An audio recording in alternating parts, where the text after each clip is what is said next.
ආයු වැඩේවා නිරෝගී වේවා සුවපත් වේවා ඔබ රට සහ මේ මහ පොළොව. ඔබ රට සහ මේ මහ පොළොව සුවපත් වේවා.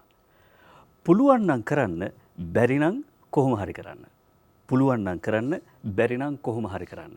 ඔය රතු පාට විප්ලව ලෝහිත විප්ලව කරපු නායකයෝ තමන්ගේ අනුගාමිකයන්ට දීපු උපදේශ තමයි ඒ.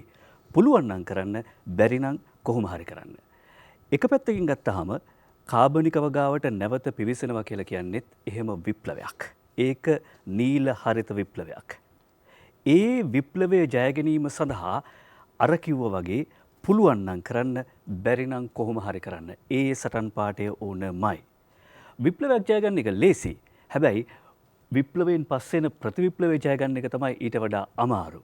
ප්‍රතිවිප්ලවයේ ජය ගන්න නම් අපි හැමදෙනාම මේ අපේ උරහිස දෙන්න සූදානම් වෙන්න ඕනේ. සම්පත් අයබෝවන් සුව වේවා. සුව වේවා. අපි මාධ්‍ය ආයතනයක් විදිහට ස්වාධීන රූපවාහිනිය කල්පනා කරනවා මේ ප්‍රතිවිප්ලවයේ ජය ගැනීම සඳහා උරහිස දෙන්න ලෑස්ති. අන්න මම හිතන්නේ වචන ටිකක් බරබර වැඩි ගතියකුත් තිබුණා. මම සරලවම කියන්නම් මෙහෙම. මේක උරුමය. මේක ශ්‍රී ලාංකේය අපේ උරුමය. එතකොට දිනුෂ ලෝකේ වැඩියෙන්ම වසකන රට අපිරුනේ. පහුගිය කාලේ සමාජ මාධ්‍ය ජාලාවල නාවල තිබුණා. ඇයි වසකන්නේ අපි? අපිට මෙච්චර හොඳ මහ පොළොවක් තියාගෙන ඇයි අපි වසකන්නේ? අපි මේවා ගැන හිතුවද? අපි මහ පොළොව සුවපත් කරන මේ මාහැඟි කටයුත්ත පටන් ගන්නවා මාධ්‍ය ආයතනයක් හැටියට. අපි රටටම ඇරයුම් කරනවා. රටේ සියලු බලමුළු රාජ්‍ය ආයතන, පෞද්ගලික ආයතන, සිවිල් සියලු සංවිධාන මේ දැවැන්ත පෞර වටා එකතු වෙලා අපි අපේ මහ පොළොව සුවපත් කරමු. ඇයි මහ පොළොව සුවපත් කරන්නේ? මහ පොළොව ලෙඩ වෙලා. කවුද කියන්නේ? ගොවීන් කියන්නේ. මහ පොළොව මැරිලා. මහ පොළොව තිත්තයි. ඉතින් වසකන එක අහන්න දෙයක්ද? අපි මේ ගැන කතා කරමු. කතා කරලා ලොකු දැවැන්ත ගමනක් ඉදිරියට යමු. අපි ඔබටත් මේ හැම කෙනෙකුටමත් අපි ආරාධනා කරනවා මේ ගමනේදී අපිත් එක්ක එකතු වෙන්න කියලා. අපි විශාල පිරිසකට එන්න කිව්වා දිරුෂනේ. දැන් සම්පත් සාමාන්‍යයෙන් ගත්තම මෙහෙම කතාවකට ආරාධනා කරන්න ලංකාවේ පිරිස හොයාගන්න එක පුළුවන්. ඊටම ලේසි. ඒ කියන්නේ කෘෂිකර්මාන්තය ගැන කතා කරන්න පිරිස හොයාගන්න එක ලේසි. හැබැයි මේ හොයාගත්ත පිරිස අපි පෙරලා 7 වරක් විතර පෙරලා තමයි හොයාගත්තේ. ඒ තමයි මේ මහ පොළොවට ආදරය කරන, මේ රටේ අනාගතයට ආදරය කරන හයි ප්‍රොෆයිල්ස් කියලා කියන්නේ. ඒ කාරණා ඔබට තවදුරටත් තහවුරු වෙවි. අර සම්පත් කිව්වා වගේ අපිට මේ මොහොතේදී වගකීමක් තියෙනවා මේ මහ පොළොව සුවපත් කිරීම සඳහා. කවුද මේ මහ පොළොව මේ ලෙඩ කලේ මේ මරණ තැනට ගෙනාවේ කියන ප්‍රශ්නේ අපිට මේක කතා කරන්න පුළුවන්. ලොකු ගමනක් තියෙනවා අපිට යන්නට. සබරගම විශ්වවිද්‍යාල නියෝජනය කරමින් මහාචාර්ය පී.අයි. යාපා. අයබෝවන් ඔබතුමාට. අයබෝවන්. අපි අනිත් අය හිමින් හඳුනගමු. ඔව්. මහාචාර්යතුමනි. ඇත්තටම උරුමය කියලා ගත්තාම අපි මේ ගමන හඳුන්වන්නේ උරුමය කියලා. ඔබතුමා දකින්නේ කොහොමද අපේ උරුමය? දැන් ඇත්තටම අපේ උරුමය ගත්තොත් එහෙම අපිට අවුරුදු 10 ගානක් ඈතට තියෙන්නේ කෘෂිකාර්මික ආර්ථිකයක් ඒත් එක්කම කෘෂිකාර්මික සංස්කෘතියක්.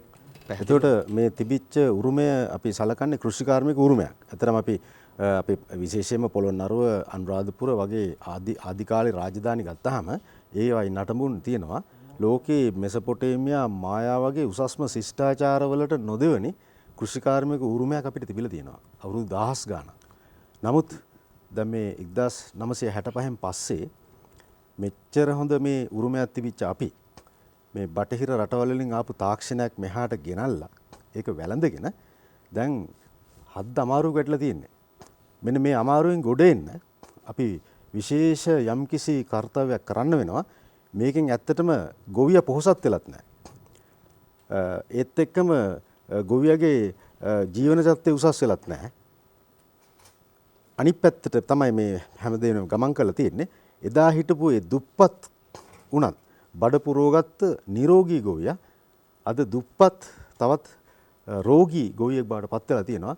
ගම් නියංගම් මේ සියල්ලම විශාල වශයෙන් පරිසරයත් විනාශ වෙලා තියෙනවා. ඉතින් ඒ නිසා මේ අපි බලන්න ඕනේ ඇත්තට මේ අපිට තියෙන ස්වභාවික සම්පත් මේ පස සහ ජලය ආහාර නිෂ්පාදනය සමග කෙලින්ම ඈඳිලා තියෙන්නේ. අපිට ඒක ගලවන්න බෑ. අපිට මේ පෘථුවිය අපි ජීවත් වෙන ලෝකේ අපිට දායාද කරලා දෙන පස සහ ජලය කියන සම්පත් දෙක නැතුව අපිට ආහාර නිෂ්පාදනයක් නැහැ. ඒ කියන්නේ අපේ ශිෂ්ටාචාරයකුත් නැහැ. ඒතර මේක විනාශ කරගෙන කරන ලද ගොවි තනක් නිසා දැන් අපි සියල්ලම විශාල අමාරුවකට වැටලා තියෙන්නේ. මේකෙන් අපි ගොඩ යන්න ඕන. පස සහ ජල සම්පත බේර ගන්න ඕන. පස සුවපත් කරන්න ඕන. මේ රෝගී වෙලා තියෙන පස සුවපත් කරන්න ඕන. නැත්තම් මෙතනින් එහාට අපිට ගමනක් යන්න බෑ. මේක තමයි අපි ඇත්තටම මේ වැඩසටහනේ අපි සලකන්නේ ඒකයි පස සුවපත් කිරීම. ඔව්. එතනින් තමයි අපි ඇත්තටම තිරසාරත්වය අපි ආරම්භ කරන්න ඕන. අපි අහලා තියෙන විදිහට පසෙන් අපේ පසෙන් 62% මියදිලා. අපිත් මියදීගෙන යනවා. අපිට ඒක දැනෙන්නේ නැහැ සම්පත්. හරිද? එතකොට දැන් අපිට තිබුණා හොඳ සාර පසක් තිබුණා. දැන් 62%ක් මරුණාට අපිට සාර පසක් තිබුණා. ඒ සාර පස අපේ උරුමය. ඊට පස්සේ අපිට සූරු ගොවිතැනක් තිබුණා. ඒක අපේ උරුමය. දැන් හැබැයි අපේ උරුමය බවට පත් වෙලා තියෙන්නේ වකුගඩු රෝග වගේ නිදන්ගත රෝග. දැන් අපේ උරුමය බවට පත් වෙලා තියෙන්නේ මරණය. නෑ කරුමේ සරලවම කියමුකෝ. දැන් උරුමේ බවට පත් වෙලා තියෙන්නේ අපි සියලු දෙනාගේම කරුමේ වෙන්න පුළුවන්. හරි. එතකොට නැවත වතාවක් අර නීර හරිත විප්ලවයට යන්න ඕන කරන්නේ ඒ නිසා. දැන් මේ එක ගත්තම මේක කරන්න පුළුවන් වැඩක්ද? හරිද? මේක කරන්න පුළුවන් වැඩක්ද කියන ප්‍රශ්නේ තියෙන්නේ සම්පත්. හරිද? සාමාන්‍යයෙන් අපිට හම්බ වෙනවා ජීවිතයේදී ඉංජිනේරුවෙක් වෙන්න සිහින දැකපු ගොවි මහත්තුරු අපිට හම්බ වෙනවා. හැබැයි ගොවි මහත්තයෙක් වෙන්න සිහින දැකපු ඉංජිනේරුවෝ හම්බ වෙන්නේ සමහරට මේ වේදිකාවේදී විතරක් වෙන්න පුළුවන්. ලසන්ත දර්ශන මහත්මයා ගාවට යන්නේ මේ මහාචාර්ය ආපා මහත්මයා කියමින් ආපු කතන්දරේ. මේ කාබනික ගොවිතැන, පරිසර හිතකාමී ගොවිතැන ඒක කරන්න පුළුවන්ද? ඒක ලාභ ලබන්න පුළුවන්ද? ප්‍රොෆිටබල්ද? මුලින්ම ස්තුතිවන්ත වෙනවා මේ වගේ වැඩසටහනකට අපිට ආරාධනා කරපු ගැන. අපි මේවා ඈත කඳුකරේ බණ්ඩාරවැල ප්‍රදේශයේ කරන ගමන් කොළඹට අපේ ඉංජිනේරු වෘත්තියත් එක්ක කොළඹට ඇවිල්ලා රැකියාවක් කරන ගමන් ගොවියෙක් වෙන්නේ කොහොමද කියන එක මගේ සීනි තිබ්බා. ගොවියෙක් නිකන් කිව්වට කවුරුත් පිළිගන්නේ නැහැ. නමුත් ඉංජිනේරු වෘත්තිය වෙලා අධ්‍යාපනය ලැබලා ඒකෙන් ගන්න දැනුමත් එක්ක ගොවිකම කරලා අපිට මේ තිබ්බ උරුමය නැවත ගන්න අපිට දායකත්වයක් දෙනවා නම් ඒක තමයි අපි නිදහස් අධ්‍යාපනයේ ලබාගත්ත අපිට ඒ දේවල් වලට වීදම් කරපු මහජනතාව සහ අපේ සහෝදර සියලු දෙනාට කරන ලොකුම ප්‍රතිඋපකාරය කියලා තමයි මම හිතුවේ. ඉතින් මෙතනදී වඩාත්ම වැදගත් දේ විදිහට මම යොමු කරන්නේ මගේ අත්දැකීම අවුරුදු 21ක් පමණ ඇඟලුම් ශාස්ත්‍රයේ වැඩ කරේ. ඒතකොට අපි දැක්ක දෙයක් තමයි කොහොමද දේවල් සැලසුම් කරන්නේ. කොහොමද අපි සම්බන්ධ වෙනවා ඇමරිකාව යුරෝපය වගේ රටවල් එක්ක. ඒගොල්ලොන් අපිට අවුරුදු එකහමාරකට කලින් කියනවා අපිට මෙන්න මේ වගේ ප්‍රොඩක්ට් එකක් ඕනේ මේ සීසන් එකට. ඒගොල්ලෝ හිතන්නේ එහෙම. ඒගොල්ලෝ එහෙම හිතන හින්දානේ ඈත යුරෝපේ ඉඳන් ලංකාවට ඇවිල්ලා ලංකාව පාලනය කරේ. නමුත් අපි ගෙදර ළඟට තියෙන දේ පිට කට්ටියට කුලියට දීලා අපි ඒකේ වැඩ කරන තත්ත්වයක් තියෙනවා. ඉතින් මෙතනදී දැකපු දේ තමයි සැලසුම් කිරීම. අපිට ඉඩමක් තියෙනවා නම් වෙළඳ පොලක් තියෙනවා නම් ඒකට අපි කොහොමද සැලසුම් කරන්නේ? මෙතනදී ඊළඟට එන එක තමයි ඒ සැලසුමට අනුව අපි කොහොමද අපේ සම්පත් පාලනය කරගන්නේ, කළමනාකරණය කරන්නේ. ඒක වෙන්න පුළුවන් මිනිස් ශ්‍රමය, ඒක වෙන්න පුළුවන් අපිට තියෙන බීජ, ඒක වෙන්න පුළුවන් අපිට තියෙන අපි ජලය දහන එක, පෝර දාන එක. එතකොට ඒව සැලසුම් කිරීම තමයි ඇත්තටම මම මූලික වශයෙන්ම මගේ දායකත්වයේ මේ ගොවිපළට උදාහරණ එක්කම කිව්වොත් හරි ලස්සනයි නේද සම්පත්? උදාහරණයක් අපි කියමුකෝ දැන් වැස්ස කාලේ එනවා. දැන් වැස්ස කාලෙත් එක්ක පණු රෝග, දිලීර රෝග එනවා. කොහොමද කලින් මේක සැලසුම් කරන්නේ කාබනික ගොවිතැනේදී පුතුමාලා? රයිට්. එතකොට ප්‍රධානම දේ තමයි අපි කාබනික ගොවිතැනේදී තියෙන්න ඕනේ පෙර සැලසුම. ඒ කියන්නේ පෙර හඳුනා ගන්න ඕනේ. අපි උදාහරණයක් විදිහට ගත්තොත් අපිට දිලීර රෝග තියෙනවා. සම්පූර්ණ වගාවල් විනාශ වෙලා යනවා. එතකොට ඒක එන්න කලින් කරන දේ තමයි ඒක වැහිබර තෙත ගුණේ තෙත ගතිය පරිසරයේ තියෙනකොට තමයි හැදෙන්නේ. එතකොට අපි වැස්ස එනවනම් වැස්ස ඉතා ළඟින් එනවනම් කහදියර දාන්න ඕනේ. අපිට දිලීරයක් නැති කරන්න බෑ. නිසා අපි ඒවා යොදන්න ඕනේ. එතකොට අපි ඒ භෝගවලට කියන්න ඕනේ අපි වැඩ කරන මහත්තුරුන්ට මේ සතියේ මේ දැන් වැස්ස වැඩි. දැන් ඕගොල්ලෝ කහදියර ගහන්න ඕනේ මේ කොටසට. අපි ඒක බාර දුන්නොත් ඒ ගොවි මහත්තයාට හිතලා කරන්න කියලා ඒක වෙන්නේ නැහැ. එතනදී තමයි අර සැලසුම ක්‍රියාත්මක කිරීම සහ ඒක නැවත පසු විවරම් කරලා බලන එක. විශේෂයෙන්ම මම සහ මගේ සහෝදරයා එකතු වෙලා තමයි මේක කරන්නේ. අපි දෙන්නම වෙනත් රාජකාරී දෙක කරන ගමන් තමයි මේක කරන්නේ. සම්පත් එතකොට නිකන් ප්‍රශ්නයක් එන්නේ නැද්ද කොහොමද දැන් මේ රස්සාව කරගන්නත් ඕන, ගොවිතැන කරන්නත් ඕන. දෙතනක ඉඳලා දුන්න දුණු ගමුවේ ඊතල කිතල ගමුවේ තිබිලා හරියන්නේත් නැහනේ. හැබැයි සාර්ථක මිනිස්සු පසුපස ක්‍රියාකාරකම් 5ක් හෝ 6ක් තියෙනවා. ඊට වැඩි මිසක් අඩු නැහැ. නැහැ. ඒ නිසා ඔබතුමා සාර්ථක කෙනෙක් ආමුතුවෙන් කියන්න දෙයක් නැහැ. ඔව්. මෙතනද මම හිතන්නේ සම්පත් තාක්ෂණය එන්නේ නේද? තාක්ෂණය ඕනේනේ. ඔව්. දැන් මේ අපි හිමින් කතා කරමු මේ පැත්තෙන්. මහාචාර්යතුමනි දැන් අපිට අපේ පාලිත වීරක්කොඩි මහාචාර්යතුමා පෙරදින විශ්වවිද්‍යාලේ අපිට සබාදහම කියවා ගන්න පුළුවන්කම තිබුණා. කිරලා වෑකන්දේ පහළ බිත්තර දැම්මා නම් වැස්ස අත ළඟකවත් නැහැ. වැස්ස සෑහෙන කාලයක්. හැබැයි කිරලා වෑකන්දේ ඉහළම බිත්තර දැම්මොත් අද හෙට අනෝරා වැස්සක්. අපිට අද සබාදහම කියවා ගන්න ඉස්සර සබාදහම කියවා ගත්ත මිනිස්සු හිටියා. හැබැයි අද සබාදහම කියවා ගන්න බැරි වුණා. මේ කියවා ගන්න බැරි වීමත් එක්ක නෙවෙයිද මේ කෘෂි කර්මාන්තේ අපි අද අත්විඳින යම් අඩුපාඩු වෙලා තියෙන්නේ. ඔව් බොහොමත්ම නිවැරදි ප්‍රකාශයක්. ඒක දැන් පුරාණයේදී ගොවිතැන කරේ ඒ ගොවි සමාජයේ ඉන්න වැඩිහිටි පිරිස ඒ අයගේ අනුදැනුම අනුව ඒ પરම්පරාවෙන් પરම්පරාවට ආපු එකක්. නමුත් අද කාලේ අපි කියන්නේ මේ වාණිජමය කෘෂිකර්මයකට අපි ගිහිල්ලා තියෙනවා. ඒතකොට වෙළඳපළ අරමුණු කරගත්ත කෘෂිකර්මයක්. එතකොට අපි ලාභ ලැබීමේ චේතනාවෙන් තමයි මේ කෘෂිකර්මාන්තය කරන්නේ. ඒක කාලයත් එක්කම ඇති වෙච්ච විකාශනය වෙච්ච තත්වයක්. ඉතින් මෙම තත්වය යටතේ මෙම විද්‍යාත්මකව ලෝකේ තියෙන බොහෝ දියුණු රටවල් වල ලංකාවෙත් සමහර මට්ටමකට යනකම් මේ අනාවැකි කිවීම යම්කිසි තාක්ෂණික විද්‍යාත්මක පදනමක් යටතේ කර ගැනීමට හැකියාව අද තියෙන්න ඕනේ. නමුත් ඒකේ යම්කිසි අඩුලුහුඬුකම් තිබෙන බව තමයි අද අපිට මේ සම්බන්ධයෙන් කියන්න තියෙන්නේ. වෙළඳපළ ආරමුණු කරගෙන තියෙන සම්පත් වලින් හොඳින්ම කරන්න පුළුවන් කෘෂිකර්මය මොකක්ද කියන එක ගැන පොඩ්ඩක් අමතක කරලා අපි ලාභයේ ඉපීම සඳහා යොමු වෙලා තියෙනවා. ඉතින් එතෙන්දී අපිට අර සබාදහමත් එක්ක යම්කිසි ගැටීමක් ඇති වෙලා සමහරක් අවස්ථාවලදී මේක දුර්වල වීමක් සිද්ධ වෙන්න පුළුවන්.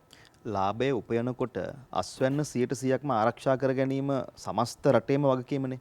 හැබැයි මහාචාර්යතුමනි අදටත් මේ පසු අස්වනු හානිය කියන එක ගණන් හදාගන්න බෑනේ දැන්. නුවරඑළිය ඉඳලා එළවලු ලෝරිය එනවා 7 දෙනෙක් වට්ටක්ක ගෝණියට පුදි. දැන් මේ පසු අස්වනු හානියෙන් අපි කොහොමද ලාභ ලබන්නේ?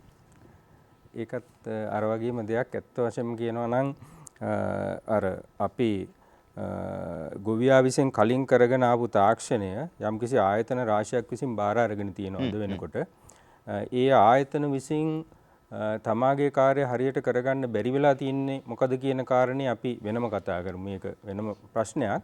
නමුත් පැහැදිලිවම කියන්න තියෙන දේ ආයතනික ශක්තිය අවශ්‍ය තැනට ගිහිල්ලා නැති නිසා සහ නීතිමය තත්ත්වය මේ රටේ තියෙන නීතිමය තත්ත්වයන්ගේ යම් යම් දුර්වලතා නිසා ඒ අපි වැලියු චේන් එක කියලා කියන්නේ ඒ මාකට් එකට සම්බන්ධ වෙන අගේ දාමය. ඒ අගේ දාමේ යම් යම් පිරිස් විසින් විශේෂ වාසියක් ගන්න බලා ලැහැස්ති වෙලා ඉන්නවා. එතකොට ඒකෙන් පීඩාවටපත් වෙලා ඉන්නේ අර නිෂ්පාදකයා එක පැත්තකින්. අනිත් පැත්තෙන් යම්කිසි ගුණාත්මයෙන් අඩු තැලිච්ච පොඩි වෙච්චි භාණ්ඩ ටිකක් තමයි අපේ පාරිභෝගිකයන්ට ලැබෙන්නේ. එතකොට මේ දෙගොල්ලම පීඩාවටපත් වෙලා තියෙනවා. ඉතින් මූලික වගකීම තියෙන්නේ මේ තාක්ෂණයේ බාර වේ තිබෙන ආයතන සහ ඒවා මෙහෙයවන ඊට ඉහළින් ඉන්න බලාධිකාරියට කියන එක තමයි අපිට කියන්න තියෙන්නේ බොහොම කෙටියෙන් කියනවනම්. ඒ කියන්නේ දැන් අනිත් පැත්තෙන් ගත්තාම මේ කාබනික පොහොර භාවිතය නිසා යම් විදියක අස්වැන්න අඩු වෙනවා කියලා තරකයක් එනවනේ නෑ. ඊට වඩා පසුවස්වනු හානිය නිසා 140යි. ඒක අඩු කරගත්තොත් අරකින් ගොඩ යන්න පුළුවන්. දැන් සම්පත් මේ කරන කතාබහත් එක්ක පේන එක දෙයක් තමයි මේ කාබනික වගාව කියලා කියන්නේ ආයේ අපි මේ ට්‍රැක්ටරේ ඉඳලා ගොම්බානට යනවා කියන එක නෙවෙයි. මේ අපි දකින ඩ්‍රෝන තාක්ෂණය තියෙනවා. මේවට ඇප්ලයි කරගන්න පුළුවන්. මේවට අදාළ කරගන්න පුළුවන් මේ කාබනික ගොවිතැන. ඒ කතාබහ තමයි අපි මේ වේදිකාව මත ගොඩනගන්නේ. සහ සරලවම කියනවා නම් දිනුසු දැන් කෙනෙකුට හිතන්න පුළුවන් යලිත් අමුඩේ ගහගෙන කුමරට බහින්නද මේ මුන් ටික එකතුලක් කියන්නේ කියලා. එහෙම තැනකට එන්න පුළුවන් කෙනෙකුට. මේ මොඩ් ගොවියන්ට. ඒක තමයි. ඒ කියන්නේ බොහොම වේදනාවෙන් ගොවියෙකුට හිතෙන්න පුළුවන් මේ පිරිස එකතුලක් කියන්නේ ආය අමුඩ ගහගෙන බහින්න කියලාද. ආය අපිට අර පරණ විදිහට කුකුල් පොහොර ටික ගොම පොහොර ටික දාගෙන වැටහිර කොළ ටික දාගෙන නත්ත සූර්ය කොළ ටික දාගෙන මේ වැඩේ නැහැ. එහෙමත් කරන්න පුළුවන් ඔබට. හැබැයි ඊට වඩා එහා ගියපු තායිලන්තයට ගියාම චීනෙට ගියාම කොරියාවට ගියාම ලෝකේ රටවලට ගියාම තාක්ෂණය පාවිච්චි කරලා තමන්ගේ පවුලේ දරුවන්ට වස නොදෙන්න කෘෂි කර්මාන්තයක් තියෙනවා. දැන් මෙච්චර කල් අපි අපේ පොළවෙන් ගන්න දේ වසනේ කෑවේ. ඒ තාක්ෂණය භාවිතා කරන්නේ කොහොමද කියලා තමයි අපි කතා කරන්නේ. හැබැයි ඒ තාක්ෂණය භාවිතා කරන්න මේ කතා කරන මේ වේදිකාව හදන්න හොඳ තීන්දුවක් ගත්තා ජනාධිපතිතුමා පහුගිය දවසක. ඔව්. සම්පූර්ණ කෘෂි රසායන ද්‍රව්‍ය ගැසට් නිවේදනයකින්ම නැවැත්තුවා. ඉතින් ඒ හයිය රාජ්‍ය නායකයා ගන්න නැතුව අපි කොහොමද කතා කරන්නේ? ඒ රාජ්‍ය නායකයා හයිය ගත්ත නිසා අපිට පුළුවන් වෙනවා වගකිව යුතු මාධ්‍ය ආයතනයක් හැටියට ජාතික තලයේ කිසියම් පවුරක් මේ හරහා හදන්න. ඒ හැදීමේ අත්තිවාරම මේ. ඔව්. ඒ අත්තිවාරම තමයි මේ ගන්න. ඒ රාජ්‍ය යාන්ත්‍රණය එහෙම තීන්දුවක් ගන්න එක අවශ්‍ය වෙන්නේ මේ කෘෂි රසායන එක්ක බැඳිලා තියෙනවා මේ ගෝලීය ත්‍රස්තවාදයක් එක පැත්තකින් ගත්තාම. ඒ වචනේ පාවිච්චි කරාට වරදක් නැහැ. ඒ කියන්නේ සමහරවිට මේ කෘෂි රසායන ද්‍රව්‍ය එහෙම නැත්නම් පොහොර නිෂ්පාදනය කරන ඇතැම් බහුජාතික සමාගම්වල ආදායම ගත්තොත් ලංකාවේ ආදායම වගේ 17 ගුණයක් විතර විශාලයි. ඒ කියන්නේ ඕනනම් රට උනත් සල්ලි වලට ගන්න පුළුවන් ආදායමක් තියෙනවා. මේ නිසා තමයි මේ යෝජනාව වැදගත් වෙන්නේ. මේ යෝජනාව පිළිබඳ සහ කතා බහ කරන දැන් මේ යෝජනාව ආවත් එක්කම අර කිව්වාගේ මේ විප්ලවීය තීන්දුව ගත්තත් එක්කම ප්‍රතිවිප්ලවයක් දියත් වෙනවා. වටින් පිටින් මේකට එක එක අදහස් එනවා. සමහර ගොවීන් අපි දකිනවා ජාතික මාධ්‍යවලත් කතා වෙනවා සම්පත් මේ මට දැන් මේ ගොවිතැන තිත්ත වෙලා දැන් මේ මගේ බඩු ටික විකුණන්නයි හදන්නේ. මොකද මේ කාබනික වගාව මේක ගොඩ යන්න බෑ. මේ බලන්න මේ අස්වැන්න හානි වෙලා. හරිද? දැන් ජේම්ස් සූරසේන මහත්තයා අවුරුදු 25ක් විතර තිස්සේ ගොවීන් එක්ක වැඩ කරනවා. විශේෂයෙන්ම මේ කෘෂි වෘත්තිකයන්ගේ සමුපකාර සමිතියක් ලංකාවේ පිහිටුවපු පුද්ගලයා. ඒකේ මූලිකත්වය. ඇයි දෙයියනේ මෙහෙම මේ ගොවිතැන ගොවීන්ට තිත්ත වෙලා තියෙන මේ කාබනික වගාව ගැන තීන්දුව ගත්ත නිසා සූරසේන මහත්මයා. ඇත්තටම අපේ දැන් උරුමය ගැන අපි කතා කරන මේ අවස්ථාවේදී අපිට ඇත්තටම උරුම වෙලා තිබුණා පාරම්පරික ගොවිතැනක්. ඒ පාරම්පරික ගොවිතැන මගින් මම හිතන්නේ මේ වර්තමානයේ වෙනකොට අපේ ඒ ඈත අතීතයේ 60 දශකයේ ඉස්සරලා තිබිච්ච පාරිසරික පද්ධතිය සහ ඒකේ තිරසාරභාවය ගැන බොහෝ වෙලාවට අද පාරිසරික ගොවිතැන කතා කරන මහාචාර්යවරු පවා මෝගල් ඇල්තිරි කියන මහාචාර්යවරු පවා ඇමරිකාවේ විස්මයටපත් වෙනවා අපේ තිබිච්ච පාරිසරික පද්ධතියේ තිරසාරභාවය. හැබැයි අපි ඒ ගොවිතැන කරමින් ඉන්න අතරතුරේදී 60 දශකයේදී මේ ලංකාවට හඳුන්ලා දුන්නා හරිත විප්ලවය කියන කෘෂි සංග්‍රාමය. ඒ හරිත විප්ලවීය කෘෂි සංග්‍රාමයේ පෙන්වලා දුන්න කතාවේදී ඇත්තටම වැඩි නිෂ්පාදනයක් වැඩි ජනගහනයක් ඇති වෙනවා. වැඩි ජනගහනයට ආහාර අවශ්‍යතාවය වැඩි වෙනවා. ඒ නිසා මේ කෘෂි තාක්ෂණය අවශ්‍යයි කියන අතරතුරේදී මේකේ යටි අරමුණු ප්‍රමාණයකුත් තිබුණා. ඒ යටි අරමුණු තමයි මේක ලංකාවේ පමණක් ක්‍රියාත් වෙච්ච හරිත විප්ලවයක් නෙවෙයි. මම හිතන්නේ ලෝකේ ඒ වෙනකොට වාමාංශික බලවේග ඒ කියන්නේ විප්ලව රට පුරා පැතිරිලා ගියා. ලෝකේ පුරා පැතිරිලා ගියා. ඒකට පාදක වුණ ආහාරය කියන සාධකය. ඒ නිසා ඒ වැඩි ආහාර ප්‍රමාණයක් කෙසේ හෝ නිපදිය යුතුයි කියන හේතුවට තමයි මේ හරිත විප්ලවය හඳුන්වලා දුන්නේ. ඒ සඳහා ඕනතරම් දැන් ඉතිහාසයේ සාක්ෂි හොයාගන්න පුළුවන්. එතකොට ඒ අතරතුරේදී දැන් අපේ පාරම්පරික මෙතෙක් කරගෙන ආපු ගොවිතැනට සාපේක්ෂව විශ්වවිද්‍යාලවල නොයෙකුත් කෘෂිකර්ම ආයතනවල සියල්ලම මේ හරිත විප්ලවීය කෘෂිකර්මයේ ක්‍රියාත්මක වුණා. ඇත්තට මේකෙන් ඉහළ අස්වැන්නක් ලැබුණා. බොහෝම ප්‍රබෝධයක් ඇති වුණා. ඒ ප්‍රබෝධය තමයි බලාපොරොත්තු වෙන්නේ ග්‍රාමීය වශයෙන් විශේෂයෙන් ලංකාව වගේ රටවල් වල ග්‍රාමීය වශයෙන් තිබිච්ච ගමේ තිබිච්ච ව්‍යුහයන් කඩා බිඳ වැටලා ගියා. මේ දැනමුතු රාළ, ගම රාළ, වෙල් විදානේ ඒ සංකල්ප සියල්ලම බිඳිලා ගියා. බිඳිලා ගිහිල්ලා ගොවියට ආයතනික පස්සේ දුවන්නට අවශ්‍ය පසුබිමක් හැදුනා. පෝර ගහන්නේ කොහොමද? මේ භෝගයට තෙල් ගහන්නේ කොහොමද? ආදී වශයෙන් ආයතන ව්‍යුහයක් හැදිලා දැන් ඊට පස්සේ 1960 දශකයේ ඉඳලා මේ 2021 වෙනකම්ම අපේ කෘෂිකර්ම ක්ෂේත්‍රයේ අය ගොවියාට තමන්ගේ ගොවි ද්‍රව්‍ය අලෙවි කරගන්නට බෑ. පොහොර පිළිබඳ ප්‍රශ්නේ, පලිබෝධ නොකඩවා යන ප්‍රශ්නේ, ජලය පිළිබඳ ප්‍රශ්න. ওই ප්‍රශ්න ටික එදා 60 දශකයේ 70 දශකයේ 80 දශකයේ ඉඳලා තිබිච්ච සියලුම ප්‍රශ්න ටික තවත් ඒ විදිහටම තියෙනවා. ඒ විදිහටම නෙමෙයි සමහරවිට දැන් ඉස්සෙල්ලා අපි කතා කරුවා පසුබස්තුණු නාස්තිය ගැන. ඒක සමහරවිට 70 දශකයේ තිබුණේ 20% නම් අද 40ට වැඩි වෙලා තියෙනවා. නරක දේ වැඩි වෙලා තියෙනවා, හොඳ දේ අඩු වෙලා තියෙනවා. පස හායනය වෙලා තියෙනවා. පස විනාශ වෙලා තියෙනවා. දැන් අද ඒ නිසා අපි මේ පොහොර රසායනික පොහොර යෙදීම නිසාම ඇත්තටම පසේ නිෂ්පාදකතාවය හොඳටම අඩු වුණා කියන එක ඉතාම පැහැදිලි විද්‍යාත්මක සාධක තියෙනවා. ඒකට ඒ නිසා අපි ඉන්නේ බොහොම තීරණාත්මක අවස්ථාවක. ඒකට මේ අවස්ථාවේදී අපිට පෙනී ගියා මේ සාමූහිකව ගොවියෝ කටයුතු කරේ නැත්නම් සාමූහික තීන්දුව ගත්තේ නැත්නම් අද ගොවියාට කිසිම පිළිසරණක් ඇති වෙන්නේ නැහැ. මොකද හේතුව තමන්ගේ නිෂ්පාදන ටික අලෙවි කරගන්න බෑ. තමන්ට නොයෙකුත් පාරිසරික ප්‍රශ්න එනවා. අනාගතයේදී ලෝකේ දකින්න විශාල දේශගුණ විපර්යාසයක්. මේ සියල්ලටම මුහුණ දීම සඳහා අපි පාරිසරික කෘෂිකර්මය, අපි කාබනික ගොවිතැනටත් එහා ගිය පාරිසරික කෘෂිකර්මයක් පිළිබඳ දර්ශනයක් සහිතව ගොවීන් සාමූහිකව එකතු කරලා සාමූහික ප්‍රයත්නයක් තරා රැගෙන යාමට විද්වතුන්ගේ සහ නොයෙකුත් අංශවල අයගේ දොස්තරවරුන්ගේ පසු වෛද්‍යවරුන්ගේ ඒ සියලු දෙනාගේම සහභාගීත්වය සහිත සංවිධානයක් පිහිටවුවා. ඒක තමයි කෘෂිකාර්මික හා පාරිසරික විද්වතුන්ගේ සමූපකාර සමිතිය. ඒක සමූපකාර සමිතියක් අපි බිහි කෙරුවේ.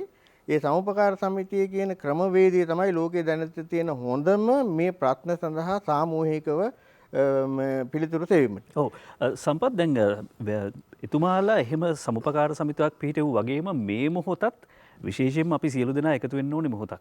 එහෙම අවස්ථාවක්. ඒක තමයි අර සම්පත් කතාව පටන් ගනිද්දිත් කිව්වේ මාධ්‍යායතනයක් විදිහට අපිටත් තියෙන වගකීමක්. ඒක නිසා තමයි අපි අර උර දෙන්නේ. එතකොට දැන් මේ කාර්යභාරය කරන්න අපි කමිටුවක් පත් කරගත්තා. කමිටුවක් හදාගත්තා.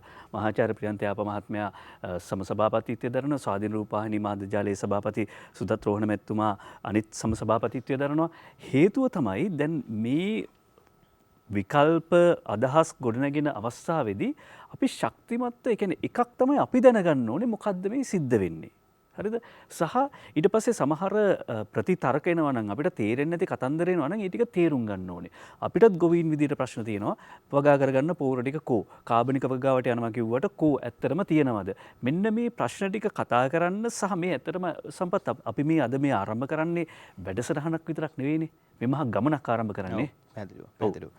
දැන් පෙරදින විශ්වවිද්‍යාලයේ මහාචාර්ය සනත් අමරතුංග මහත්මයා ඔබතුමාගෙන් මට අහන්න තියෙන ප්‍රශ්න තමයි මේ තාක්ෂණය සම්බන්ධයෙන් අපේ ගොවියෝ හිතාගෙන ඉන්නේ දැන් ඉස්සර වීගහේ උස අඩි 5ට වැඩි. ඒතර අඩි 5ට වැඩියෙන් තිබුණු වීගහට යටින් තිබුණා වල්ගහ. අර වල්ගහේ හිටපු සත්තු කවදාවත් අර වීගහේ වී කරල කණ්ඩ එන සතාට ඉඩ දෙන්නේ නැහැ. පරිසරයේ විසින්ම මේ චෙක් ඇන්ඩ් බැලන්ස් එක මේ තුලනේ ඇති වෙලා තිබුණා. හැබැයි සුද්ධ දුන්නා අපට අඩි 2.5 වීගහක්. වල් ගහ ඊට වඩා උසයි. දැන් ඔබලා ගහපල්ලා කියලා දුන්න වල් මැරෙන බෙහෙතක්. අපේ මිනිස්සු හිතන් ඉන්නේ මේක තමයි තාක්ෂණය කියලා. හැබැයි මෙතනින් එහාට ගියපු කෘෂි කර්මාන්තයෙන් ලෝකෙ දැකපු තාක්ෂණයක් ඔබතුමා දැකලා තියෙනවා. ඔව් ඇත්තට සම්පත් මෙතන අපි බලන්න ඕනේ මේ නිෂ්පාදන ක්‍රියාවලිය මේ ඉංජිනේරුමය භාණ්ඩ නිෂ්පාදන ක්‍රියාවලියකට වඩා ගොඩක් වෙනස්. අපි ආහාර ද්‍රව්‍ය නිෂ්පාදනය කරනකොට අපි ඉන්නේ ජෛව පද්ධතියක් තුල. ඒකට වාතය, පස, ජලය මේ ඔක්කොම අපි එක පද්ධතියක් තුල තමයි ජීවත් වෙන්නේ. ඒකට එක පද්ධතියක් තුල ජීවත් වෙන ගමන් මිනිසාගේ අවශ්‍යතා සපුරා ගැනීම තමයි අපි මේ ආහාර නිෂ්පාදනයේදී සිද්ධ කරන්නේ. දැන් එතකොට මේ පද්ධතියක් ඇතුලේ ඉඳගෙන ජීවීන් අතර අන්තර්ක්‍රියා තියෙනවා. ජීවීන් සහ පරිසරය අතර අන්තර්ක්‍රියා තියෙනවා. එතකොට මේකේ තුලණය හරියට පවත්වාගෙන අපේ නිෂ්පාදනය කරන එක බැරෑරුම් කාර්යයක්. දැන් මේක මේ එක විෂයක් විතරක් හදාarලා අපි තුමු කෘෂිකර්මය. නැත්නම් ඉංජිනේරු විද්‍යාව, භෞතික විද්‍යාව, රසායන විද්‍යාව. වගේ එක විෂයක් විතරක් හදාarලා කරන්න පුළුවන් දෙයක් නෙවෙයි. ඒ නිසා තමයි මේ 60 දශකයේ ඇතිවෙච්ච මේ හරිත විප්ලවයත් එක්ක අපි ආහාර නිෂ්පාදනයේ විතරක් බලලා අනික් ඒවා අමතක කරලා ඒක නොදැනුවත්කම නිසා මේ වගේ ව්‍යසනයකට අපිට යන්න උනේ. එතකොට ඒ නිසා අපි කිව්වා වගේ අපිට නැති වෙච්ච උරුමය දැන් ඉස්සර ගොවි මහත්තයෙකුට පුළුවන් අද වහිනවද? හවසට මොකද වෙන්නේ? ඊළඟට කෘමි හානියක් එයිද? ඒ තත්ත්වය අඳුරගන්න බැරි තත්ත්වයකටපත් වුණා. ඒකට අපි දැන් මොකද මේකට කල යුත්තේ? අපි දැන් ඇත්තටම ගත කරන්නේ 4 වෙනි කාර්මික විප්ලවය. ඒකට ඒකේ ප්‍රධාන මේ දේ තමයි මේ ඩිජිටල් ටෙක්නොලොජි කියන එක. එතකොට මේකේ තියෙන වාසි අපි මේ ආහාර නිෂ්පාදන ක්‍රියාවලියට උපයෝගී කර ගැනීම තමයි අපි මේ වෙලාවේදී කළ යුත්තේ. එතකොට එතන මම කාරණා දෙකක් දකිනවා. එකක් තමයි අපිට අර නැතිවෙච්ච පාරම්පරික උරුමය. උරුමයේ විද්‍යාත්මකව ලබා ගැනීමේ ක්‍රමවේදයන් තියෙනවා. උදාහරණයක් විදිහට අපි ගත්තොත් එම පාරිසරික වෙනස් වීම නිසා ඉස්සරහට කෘමි හානියක් වෙයිද? නැත්නම් ගහේ වර්ධනයේ බාල වෙයිද? පසේ වතුර අඩු වෙයිද? ඒවා අපිට දැන් පුළුවන් භෞතික රාශීන් මනින මේ සංවේදක ඉතාම දියුණු මට්ටමක පවතිනවා. ඒවා දාලා ඒ කියන්නේ රියල් ටයිම් එන දැන් සිද්ධ වෙන කාර්යයන් අපිට බලා ගන්න පුළුවන්. එතකොට මේ මාර්ගයෙන් අපි කරන්න යන්නේ පරිසරයේ පැවැත්ම ඒ විදිහටම තියාගෙන නිෂ්පාදන ක්‍රියාවලියක් කරන්න. ඒ සඳහා කළ යුතු බොහෝ දේ මේ නවීන තාක්ෂණයේ තියෙනවා. මම හිතන්නේ මේ නවීන අපි දැන් කරන්න යන නවීන කෘෂිකර්මය සඳහා මේ තාක්ෂණය දායක කර ගැනීම තමයි අපි කළ යුත්තේ. ඔව්.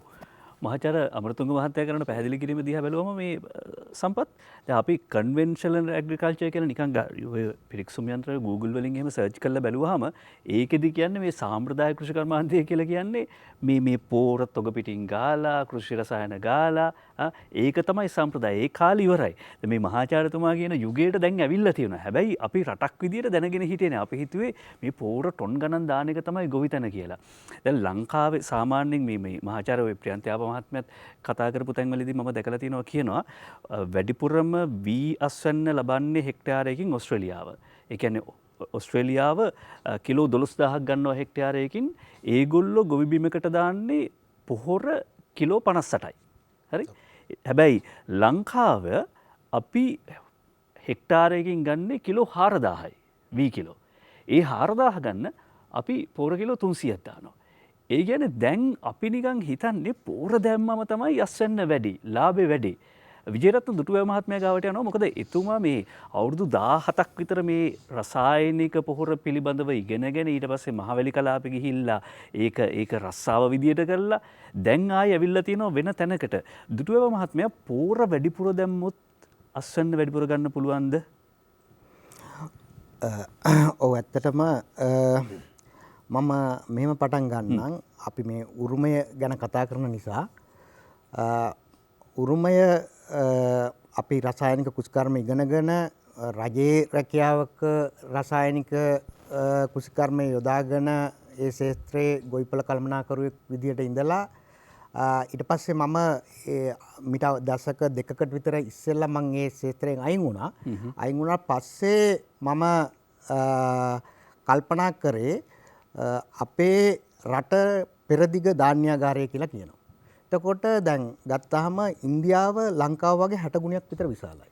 හැබැයි ඉන්දියාවට වඩා චීනය විශාලයි. හැබැයි මේ එක රටකටවත් පෙරදිග ධාන්‍යාගාරය කියලා නැහැ.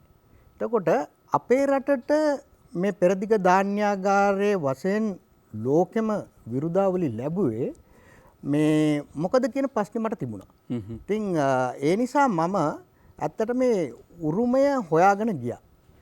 ඒ උරුමය හොයාගෙන යනකොට ඒ උරුමේ තිබිච්චි ගොඩාක් දේවල් නැති වෙලා ගිහිල්ලා.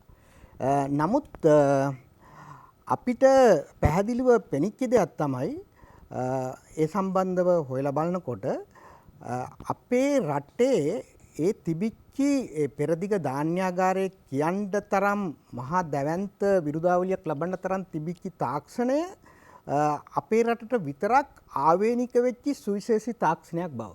ඒක ඊටාම් පැහැදිලිව පේන දෙයක් තමයි අපේ රටේ වැව් පද්ධතිය දිහා බැලුවාම. ඒ කියන්නේ මම ඉන්දියාවේ ගිහිල්ලා ඇත්තටම වැව් ගැන අධ්‍යයනය කරලා තියෙනවා. නමුත් ඉන්දියාවේ තියෙන වලවල් ඇත්තටම ගත්තොත් එහෙම. වැව් නෙමෙයිනේ. වැව් නෙමෙයි යෝ. එතකොට අපේ රටේ මේ වැවේ තියෙන තාක්ෂණය ලෝකේ කොහෙවත් නැහැ. එතකොට අනිකුත් ඒ කෘෂිකාර්මික දැනුම ඒ මහා දැවැන්ත කෘෂිකාර්මික දැනුමක් අපේ රටේ තිබිලා තියෙනවා. ඒ දැනුමේ ප්‍රධානම කාරණය තමයි නියම කන්නේ කාලේ අල්ලා වගා කරන එක. ඒ කන්නේ කාලේ අල්ලා වගා කරනකොට අපි දන්නවා ප්‍රධාන වශයෙන්ම යල සහ මහ කියලා කන්න දෙකක් තියෙනවා.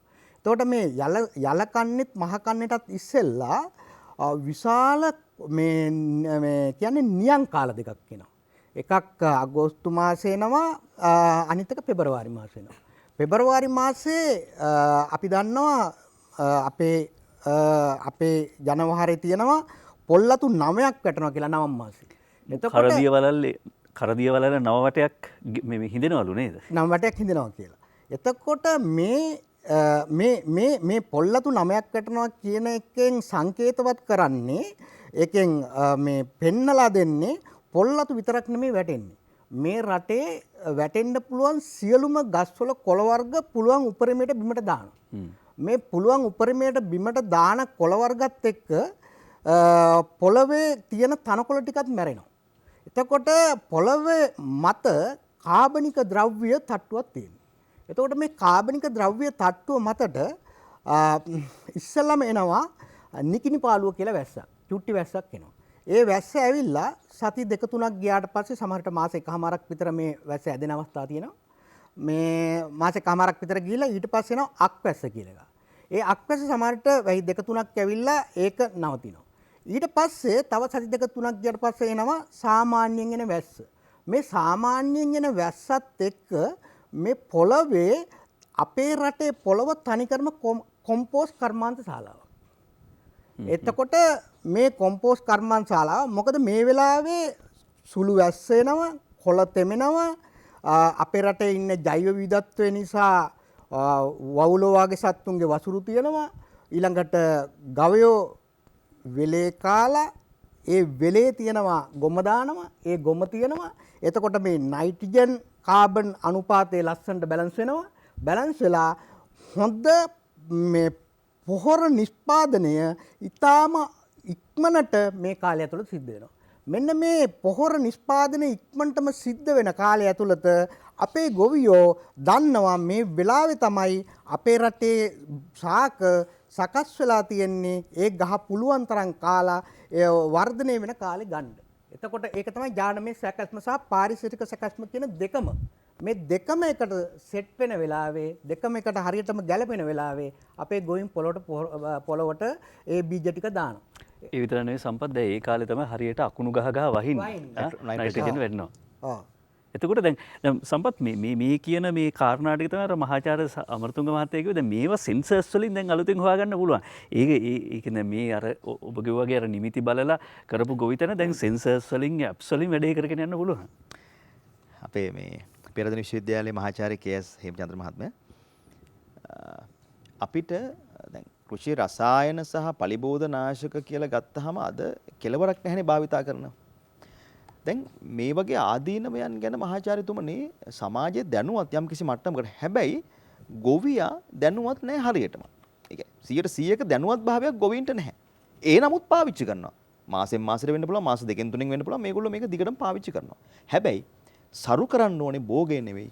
පස කියන මේ න්‍යාය තුල ඒගොල්ලෝ නැහැ.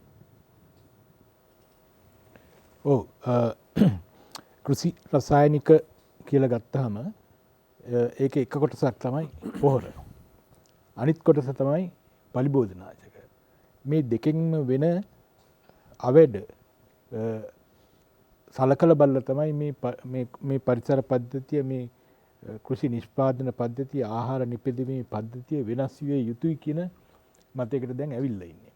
එතකොට පලිබෝධනාශක කියන කාණ්ඩය අපි ගත්තොත් එහෙම ඒකට අයිති වෙනවා කෘමිනාශක අයිති වෙනවා. කෘමීන් මර්ධනය කිරීම සඳහා භාවිතා කරන රසායනික ද්‍රව්‍ය කෘමිනාශක අයිති වෙනවා. දිලීරනාශක අයිති වෙනවා. ඒ වගේම වල්නාශක අයිති වෙනවා. මේ පොදුවේ ඔක්කොටම අපි කියනවා පලිබෝධනාශක කියලා. මේ පලිබෝධනාශක විශේෂයෙන්ම කෘමිනාශක ඉතාපත්ම විෂ සහිත සංයෝග. ඒක හැමෝම දන්නවා. කෘමිනාශක කියන්නේ ඇත්තටම ස්නායු පද්ධතියට හානි කරන බොහෝ කෘමිනාශක වර්ග ස්නායු පද්ධතියට හානි කරන සංයෝග. ඒක කෘමීන්ටත් ඒ විදිහට බලපානවා. ඒක අනිත් සතුන්ටත් ඒ විදිහට බලපානවා. මිනිස්සුන්ටත් ඒ විදිහටම බලපානවා. එතකොට මේ මිනිස්සුන්ට අහිතකර කෘමිනාශක ද්‍රව්‍ය, පලිබෝධනාශක ද්‍රව්‍ය අපේ වගා බිම් වල නිරන්තරයෙන් පාවිච්චි කරනකොට ඒ තුලින් අපේ භෝග ද්‍රව්‍ය වලට ඒ විෂ එකතු වෙනවා. ඊට පස්සේ ඒ තුලින් ඒ විෂ ද්‍රව්‍ය, අවශේෂ ද්‍රව්‍ය ඒක ආහාරයට ගන්න මනුෂ්‍යයාට යනවා. ඒ තුලින් සෞඛ්‍යම ගැටලු විශාල ප්‍රමාණයක් මතුවෙනවා. දැන් අපේ රටේ වුණත් බොහෝ බෝ නොවන රෝගවලට එක හේතුවක් තමයි ඔය කෘමිනාශක වර්ගවල භාවිතය. දැන් 2070 වෙනකොට මහාචාර්යතුමනි අපිට විරාමයකට යන්නත් තියෙනවා. ඊට මත්තෙන් මට කෙටි උත්තරයක් දෙන්න. 2070 වෙනකොට මේ ලෝකයේ විශිෂ්ටතම මිල අධික වස්තුව ජලය බවට පත් වෙනවා කියලා මා කිව්වා. එතකොට දැන් අපි මේ කතා කරන කෘෂි රසායන සහ මේ පලිබෝධනාශක සියල්ල මේ මහ පොළොවට පාවිච්චි කිරීම තුළ අවසානයේ අදින් අවුරුදු 10කට අනාගතයේ ඉපදෙන දරු පැටවුටයි මේ ප්‍රශ්නේ ඇති වෙන්නේ ජලය පරිභෝජනය කරන්න කියලා. දැන් වගා කරන්නත් ඕනේ. අස්වැන්නත් ඕනේ, ලාභ ලබන්නත් ඕනේ, සත්තුන්ගෙන් මේවා බේර ගන්නත් ඕනේ. විකල්ප තියෙනවද? පලිබෝධනාශක වලින් තොරව අපිට පලිබෝධයන් මර්ධනය කිරීම සඳහා විවිධ විකල්ප තියෙනවා. නමුත් සමහර අවස්ථාවලදී පලිබෝධනාශකයන්ගේ අවශ්‍යතාවය යම් කිසි ප්‍රමාණයකට තියෙන්න පුළුවන්. නමුත් අපේ පරිසරයේ අපි වගා කරන භෝගයන් ගත්තාම ඒ සියලුම භෝගවල 90% විතර එන පලිබෝධයන්ව මර්ධනය කිරීම සඳහා විකල්ප ක්‍රියාමාර්ග එක්තරක් තියෙනවා. නමුත් ඒ විකල්ප ක්‍රියාමාර්ග එළියට එන්නේ නැත්තේ ඊට වඩා පහසු ක්‍රියාමාර්ගයක් වන පලිබෝධනාශක දැනට භාවිතයේ තියෙන නිසා. එතකොට පහසු ක්‍රියාමාර්ගයක් තියෙනකොට අර අනිත් ක්‍රියාමාර්ග පාවිච්චි කිරීමට ගොවියා උනන්දු වෙන්නේ නැහැ. නමුත් ඒ විකල්ප ක්‍රියාමාර්ග එක්තරම් තියෙනවා. දැන් අපිට අවශ්‍ය වෙන්නේ ඒ විකල්ප ක්‍රියාමාර්ග ඉදිරියට අරගෙන ඒවා තෝරා බේරාගෙන ඒවට නිවැරදි නිර්දේශයන් දීලා මේ පලිබෝධ ගැටලු निराකරණය කරගන්න එක. දිනෝෂ මේ දවසක් අපි සුනිල් අයියලත් එක්ක අපි යනවනේ වැඩසටහන් වලට රන්මිමට අරුණෙල්ල. දවසක් මට මතකයි මේ එක තැනකදී ඇහුවා මේ මෙච්චර මේ බෙහෙත් ගහලා හදන ඒවා ඔයගොල්ලන්ගේ දරුවන්ට දෙනවද කියලා. නෑ මහත්තයා අය අපේ දරුවන්ට දෙනවා තමයි අර තියෙන්නේ කිව්වා. මහත්තයටත් උනන් ගෙනියන්න දෙන්නකෝ. ඉතින් ඒ වගේ තත්ත්වයක් තියෙනවා. ඉතින් මෙන්න මේක තමයි අපි වෙනස් කරගන්න ඕනේ. ඒ වෙනස් කිරීම උදෙසා තමයි අපි මේ ජාතික වේදිකාව හදන්නේ. අපි උරුමයත් එක්ක ඉන්නේ. අපිට දෙන්න කෙටි විරාමයක්.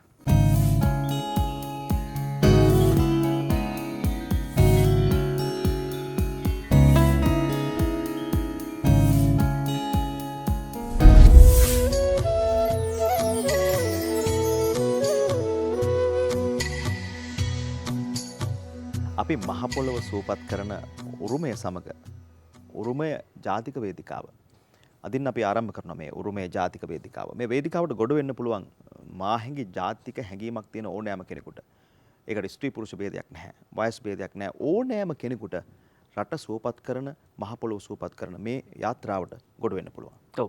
සම්පත් මතකයිද මේ පීබීඑල් ස්පිරිට මහත්තයාගේ කවිය මහවැලි කැලණි බලවේ කළු යන ගංගා සමනල කන්ද මුදුනේ සිට පැන නැංගා ඔහොම කියලා කියනවා මේවා ගලයි මිනි කැට දියට හංගා.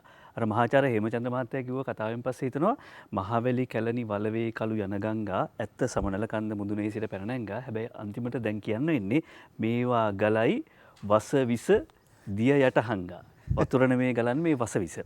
දැන් පැහැදිලි කරගෙන ආවා. දැන් මේ කතාබහ යම් මට්ටමක ඔබට දැන් තේරෙන්න පටන් ගන්නවා මේ කාබනික ගොවිතැන කියන එක කරන්න බැරි දෙයක් නෙවෙයි. ඒක තමයි අපි කතාව පටන් ගන්නදිත් කිව්වේ පුළුවන් නම් කරන්න බැරි නම් කොහොම හරි කරන්න. මේක කොහොම හරි කරන්න පුළුවන් දෙයක්. මේජර් අනිල් ප්‍රනාන්දු මහත්මයා යුද හමුදාවේ නිලධාරියෙක් විශ්‍රාමිකයෙක් ගිහිල්ලා මේ පුළුවන් දේ නෙවෙයි බැරි දේ කොහොම හරි කරා. හරිද? කොහොමද අනිල් ප්‍රනාන්දු මහත්මයා මේ කරේ මේ බැරි දේ කොහොම හරි කරේ කොහොමද? මොකද්ද මේ බැරි දේ? ඔව් ඇත්තටම මම යුද හමුදාවට බැඳිලා අවුරුදු 20ක් හිටියා. ඉතින් ඒ මුළු කාල පරිච්ඡේදයේම අපිට කරන්න තිබ්බෙත් බැරි දේවල්ම තමයි. වත්මන් යුද හමුදාපතිතුමා ළඟ තමයි මම අන්තිමට වැඩ කරේ. ඉතින් එතුමාගෙනුත් ඒ වගේම තමයි. බැරි දේවල්ම තමයි කරන්නේ. ඉතින් මම ඊට පස්සේ මට අවස්ථාව හම්බුණා මේ විශ්‍රාම යන කලින් මම ස්වේච්ඡා නිලධාරියෙක් නිසා මේ පිටරට යන්න.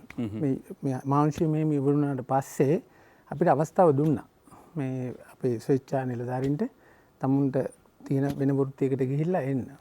ඉතින් මම එතෙන්දී ඇෆ්ගනිස්තාන ඉරාකේ වගේ රටවල ඒ මේ ඇමරිකානු හමුදාවට ලොජිස්ටික්ස් අපේන ආයතනයක එක්ක වැඩ කරා. ඉතින් ඒ කරලා මම ආපහු මේ විශ්‍රාම යන්නාම අපිට විශ්‍රාම යනකොට යම්කිසි වෘත්තියක් අරගෙන තමයි එළියට යවන්නේ. නැත්නම් ඔක්කොම දේශපාලනයට යනවනේ. ඒක නිසා. ඉතින් ඒකෙදී මට තෝරගන්න වුණා වෘත්තිය. ඉතින් මම තෝරගත්තේ ඇත්තටම මේක මොකක් හරි සේවයක් කරන්න පුළුවන් එකක්. එතෙන්දී මේ කාබනික වගාව පිළිබඳ පොඩි දේශන මාලාවක් ඒ කාල පරිච්ඡේදය තුළ ගියා. ඉතින් මම ඒකට පොඩ්ඩක් වෙලා මේ මෙතුමගේ අයියා තමයි මගේ ගුරා මේ අතුල ප්‍රියන්ත කියලා. එයා ඒ වෙනකොට කාබනික ගොවිපලක් කරා. ඉතින් මම එතුමත් එක්ක සම්බන්ධ වෙලා එතුමාගේ උපදෙස් අරගෙන එතුමාට මේව හදන්න බාර දීලා මම ආපහු විදේශගත වුණා. ඉතින් මම ඒ ඉඳගෙන අර තාක්ෂණෙත් එක්ක මම මේව පටන් ගත්තා. ඉතින් පටන් අරගෙන මේ අර මට ආර්ථිකමය ශක්තියක් තිබිච්ච නිසා මට පුළුවන් වුණා දිගටම ඒක ටිකක් ලොකු කරන්න. ඔබ කොහේද මේ කාබනික වගාව කළේ? මොනවද වගා කළේ? මොනවද ප්‍රතිඵල? ඇත්තටම ඉස්සෙල්ලාම කොළඹ මගේ පදිංචිය කොළඹ නිසා මේ කොළඹ ආශ්‍රිත ඒවා තමයි මම තෝරාගත්තේ. පොඩි ඉඩම් අක්කර 2යි 3යි ඒ වගේ ඒවා. ඒතර මේ තව කෙනෙක් ඇවිල්ලා මේවට උපදෙස් දෙනකොට පොඩි ප්‍රමාණයක් මදි නිසාවෙන් මට සිද්ධ වුණා පොඩි පොඩි ඉඩම් හැමතැනම කට්ටි 3-4 අරගන්න. ඉතින් ඒ විදිහට පටන් අරගෙන මම කියන්නේ 2014 විතර 2012 පටන් ගත්තා 2014 දී වගේ තමයි මේ වගේ පුළුල් කරේ. එහෙම පුළුල් කරගෙන යනකොට වෙන ගොවීන් මේකට ආස කරා. ඒක හුඟක් අය විශ්‍රාම ගිහිල්ලා ඉන්න අයට මේක ඒගොල්ලන්ගේ මානසික සුවයට මදත් වෙලක් වුණා. ඉතින් ඒ කොටසෙකුත් එකතු වුණා. ඉතින් එතෙන්දී අවශ්‍යතාවයක් ආවා මේ අපි තනියම කරන දේ ගොවියොත් එක්ක එකතු වෙලා. ඒතකොට ගොවි කණ්ඩායම් හදන්න අවශ්‍ය වුණා. ඒතකොට සමහර ගම් 2-3ක් එකතු කරලා ඒක ගොවි කණ්ඩායම. ප්‍රදේශයක් එකතු කරලා ඒ වගේ ගොවි කණ්ඩායම් හැදුවා. ඉතින් ඒක වෙළඳපළට යවන්න සහතිකකරණයකුත් අවශ්‍ය වුණා. ඒතකොට සහතිකකරණයටත් යන්න ඕන. ඉතින් සහතිකකරණය යනකොට අපි ශ්‍රී ලංකාවේ සහතිකකරණ ආයතන තියෙනවා. ඒ ශ්‍රී ලංකා ස්ටෑන්ඩඩ්ස් වලට යන්න තියෙන්නේ. ඉතින් ඒවත් කරා. ඉතින් ඒ වගේ මේක ටික ටික පුළුල් කරන්න පුළුවන්කම ලැබුණා. දැන් සාමාන්‍යයෙන් සම්පත් අපිට තියෙන මේ ප්‍රායෝගිකත් එක්කම තමයි අපි ගෙවත් එක වගා කරන්න කැමති වුණත් අපි ගිහිල්ලා ගේන්නේ කඩෙන් ගිහිල්ලා ගන්නකොට අපිට දෙන හයිබ්‍රිඩ් ප්‍රභේද. හරිද? එතකොට මේ හයිබ්‍රිඩ් ප්‍රභේද වලට කාබනික පොර හරියනවද? හරිද? මේ ප්‍රශ්නෙත් මේ වෙලාවෙම ඇහුවට කමක් නැහැ. ඔව්. මොකද මේ සමහරවිට මේ මාධ්‍ය සාකච්ඡාවල උනත් කතා වෙච්ච දෙයක් තමයි මේ දැන් අලුත් හයිබ්‍රිඩ් ප්‍රභේද වලට කාබනික පොර හරියන්නේ නැහැ. මේ පලිබෝධ ක්‍රම හරියන්නේ නැහැ. මේජ කොහොමද ඒක හරිද? වැඩේ හරිද? අපි මුල් කාලේ අපි වගා කරේ එළවලු වගාව. ඒ එළවලු වගාවේදී හුඟක් මේ ඉල්ලුම තියෙන කැරට් බීට් වගේ වටනේ. ඔව්. ඒතකොට ඒවා මේ හයිබ්‍රිඩ් ඒවානේ තියෙන්නේ. ඔව්. ඉතින් අපි ඒක හුරු වුණා. ඒවා වගා කරන්නේ ඒවට අවශ්‍ය පොහොර වර්ග අපි හැදුවා. කාබනික පොහොර වර්ග, දියර පොහොර වර්ග, විටමින් වර්ග, පලිබෝධ වලට අවශ්‍ය ඒවා අපි හදාගත්තා. හදාගෙන අපි එළවලු වගාව සාර්ථකව අස්වැන්න ලොකු ප්‍රමාණයකට එන තත්ත්වයකට ගෙනාවා. ගෙනල්ලා අවසානයේදී දැන් මට අවස්ථාවක් හම්බුණා මේ පසුගිය මේ අවුරුද්දේ ලංකාවේ පළමු වරට මේ කාබනික කලාපයක් ගැසට් කරා. මොරගහකන්දේ. එතන ඒ ගැසට් කරපු වෙලාවේ ඒක කරගන්න කාබනික ප්‍රවීණයන්ගේ සහාය අවශ්‍ය වුණා. ඒතකොට මහවැලියට ඒ පිළිබඳ දැනුමක් තිබුණා. ඒක මහවැලි කලාපයක්. එතකොට අන්න එතෙන්දී අපිට සම්බන්ධ වෙන්න පුළුවන් වුණා. අපි සහ තවත් කණ්ඩායම් කීපයකට. ඒ සම්බන්ධ වුණාම ඒ ආපු විද්වත් කමිටුව ඒගොල්ලන්ගේ අරමුණ වුණේ මේ එතන ප්‍රධාන භෝගය වුණේ මහකන්න නිසා වෙනේම කරන්න අමාරුයි වී වගාව. ඒතර වී වගාව කිව්ව ගමන් කාබනික එකත් එක්ක අර ට්‍රැඩිෂනල් මේ පාරම්පරික වී තමයි කතා වෙන්නේ. ඉතින් ඒගොල්ලන්ට හුඟක් උවමනාවක් තිබ්බ පාරම්පරික වී කරන්න. නමුත් අපි දන්නවා එහෙම පාරම්පරික වී එච්චර ප්‍රමාණයක් අක්කර 200කට 300කට ලංකාවේ අමාරු හොයාගන්න. ඉතින් එතෙන්දී මම යෝජනා කරා මොකද මගෙත් ඔය ගලේවල තිබුණ ඉඩමක මහකන්නේදී ඒක වතුරෙන් ගොඩක් මේ හානි තියෙන තැනක් වෙන වගාවක් කරන්න බෑ. අපි සාමාන්‍යයෙන් බීලුණු තමයි අනිත් කන්න වල දාන්නේ. එතෙන්දී මම ඔය හයිබ්‍රිඩ් ප්‍රභේදය වගා කරලා තිබුණා. ඉතින් ඒ වගේ අම්කිසි අස්සන්නක් ගත්තා. මම ඒක නිසා ඒ පළපුරුද්දෙන් මම කිව්වා අපි එහෙමනම් අපි යමු හයිබ්‍රිඩ් ප්‍රභේද වලට කියලා. ඉතින් බොහොම අමාරුවෙන් ඒ අනුමැතිය අරගෙන අපි හයිබ්‍රිඩ් ප්‍රභේද වලට ගියා. ඉතින් ගිහිල්ලා ගොවියෝ 125ක් විතර. ඒ හැම ගොවියටම අක්කර 1.5 තමයි දීලා තිබුණේ. ඒ ගොවියොන්ට බොහෝම 105ක් වගේ අයට තමයි සුවඳැල්ල හාල් ටිකක් මේ වී ටිකක් එහෙම හම්බුනේ. අනිත් ඔක්කොම හයිබ්‍රිඩ් ප්‍රභේද තමයි වගා කරේ. ඉතින් වගා කරන්න ඒගොල්ලෝ පුහුණු කරන්න අවශ්‍ය වුණා. ඒ නිලධාරීන් පුහුණු කරන්න වුණා. මහවැලි නිලධාරීන් අපි පුහුණු කරා. ඊට පස්සේ ඒ නිලධාරීන් හරහා අපේ ඉන්න අර සූර ගොවියෝ කියලා අපේ කොට්ටාසයක් ඉන්න මේක වගාව කරපු අපේ සූර චැම්පියන් ෆාමර්ස්ලා. ඒ ෆාමර්ස්ලා ලව්ව ගොවින්ව පුහුණු කරා. අවශ්‍ය අස්වැන්න ආවද? ඔව් අස්වැන්නගත් දැන් මේ තාම මාසයක් ඇතිනේ අපි අස්වැන්න අරගෙන. ඉතින් ඒ අස්වැන්නේදී එතන භූමියේ පොඩි ප්‍රශ්නයක් තිබුණා. මහවැලිය ඉඩමක් දෙනකොට දෙන්නේ ඒක ලෙවල් කළා. එතකොට සමහර තැන්වල අඩි 3ක් විතර උසයි භූමිය. සමහර තැන් අඩි 3ක් විතර පල්ලේ. එතන මෙයා කරන්නේ මේ අඩි 3 කපලා ගිහලා අර වලට දානවා. එහෙම කළා සමතලා කරලා ලස්සන පිට්ටනියක් තමයි ගොවියට දෙන්නේ. ඒතර මේ පිට්ටනිය තමයි ගොවියා කුඹරයක් කරන්න ඕන. ඉතින් ඒ අභියෝගය තිබුණා. ඉතින් ඒ අභියෝගයට අපිට මුහුණ දීගෙන ඒකට අපිට අවශ්‍ය කොම්පෝස්ට් ප්‍රමාණයක් වැඩිපුර යොදන්න වුණා. යොදලා අපි අස්වැන්න ගත්තා. ඉතින් යන්නේ ඒ වගේ හුඟක් අමාරු භූමියේ අස්වැන්න ටිකක් අඩු වුණා. හැබැයි ඒකෙම සමහර කොට්ටාසයකට ඒගොල්ලෝ ඉස්සර හොරෙන් අල්ලගෙන වගා කරපු භූමි තිබ්බ යමම හම්බුණා. ඒත් අක්කර 30-40ක් ඒගොල්ලෝ වගා කළා. අන්න ඒ තැන් වල හිතන්නත් බැරි තරම් අස්වැන්නක් ආවා. ඒ කියන්නේ සම්පත් හයිබ්‍රිඩ් වලට මේ කාබනික පොහොර අහනවා. ඒ කියන්නේ දැන් කවුරු හරි හිතනවා නම් මේ කාබනික වගාව ගැන කතා කරපුවාම සම්පූර්ණ අතිශය 100%ක්ම සාම්ප්‍රදායික කතාවක් කියලා නැහැ. ලෝකේ තාක්ෂණය භාවිතා කරලා හදපු බීජ වලින් පැලවෙන භෝගයන්ට මේ කාබනික වගාව අපූර්වට ගලපන්න සහ මේ ඈඳන්න පුළුවන්. ජයන්ත කුරිය මහත්මයා ඔබතුමා පෑලියගොඩ මත්ස්‍ය වෙළඳ සංගමයේ ගරු ලේකම්තුමා. දැන් දිනුෂ මේ රටේ දියර පොහොර වර්ග, කැට පොහොර වර්ග, කාබනික පොහොර කියලා වෙනම පොහොර කඩේට ගිහිල්ලා ගන්න පුළුවන් පොහොර වර්ග ටිකක් තියෙනවා. ওই පොහොර වර්ග ගැන අපි අවුරුදු ගාණක් කතා කරා. හැබැයි ওই පොහොර පැකට් එක අවුරුදු 3ක් විතර ඒ කඩේ එහෙම්ම තියෙනවා. සමහරට බලු බල්ලෙක් කියන්නේ නැහැ.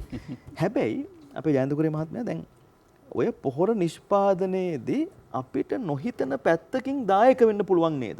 ඒ කියන්නේ මිනිස්සුන්ටත් බොහොම විශ්මයටපත් වෙන්න පුළුවන් ආකාරය. ඔව් ඒ ජයග්‍රහණයට ඉස්සෙල්ලා මම සුවාදීන රූපాయని බොහොම ස්තුතිවන්ත වෙනවා. මේ සංග්‍රාමයේ අපි අනිත් පැත්තේ ඉන්නේ. අපි ජීව ශ්‍රේෂ්ඨයේ ඉඳලා කෘෂිකර්මෙත් එක්ක සම්බන්ධ වෙන්න පුළුවන් තෝතැන්නක් හදපු එකට සහය පාලම නේද? ඔව් පාලම විශ්වාස කරන්න බෑනේ දීවරය කෘෂිකර්මයට සම්බන්ධ වෙන්නේ කොහොමද කියන එක. මෙතනදී අපිට සම්බන්ධ වෙන්න පුළුවන් කියන එක අපිට කරලා පෙන්නලා තියෙනවා. ඒකට ඉස්සෙල්ලම අධිකාරම දැම්මේ රන්මීමට අරුණිල් වැඩසටහනේදී මා නියෝජනය කරන දීවර අමාත්‍යාංශය යටතේ පාලනය වෙන පෑලියගොඩ මධ්‍යම වෙන සංකීර්ණේ අර ඔබතුමාලගේ තේමාව තිබුණේ පුළුවන් ද බැරිද කියන එකනේ. අපිටත් බැරි එක පුළුවන් කියලා පෙන්වුවේ ඉස්සෙල්ලා. ඒ හේතුව ඉවතලන මත්ස්‍ය අපද්‍රව්‍ය නිසා පෑලියගොඩ මධ්‍යම වෙන සංකීර්ණේ දුර්ගන්ධයට පත් වෙලා තිබුණා. කර කියා ගන්න දෙයක් නැතුව අපිට බාර දුන්නා මේ අභියෝගය බාර ගන්න කියලා. සැනකින් අපි බාරගත්තා. ඇග්‍රි කොම්පෝස්ට් ප්‍රයිවට් ලිමිටඩ් කියලා අපි ආයතනයක් පටන් ගත්තා. හැබැයි අපි මුලදී පටන් ගත්තේ කොම්පෝස්ට්.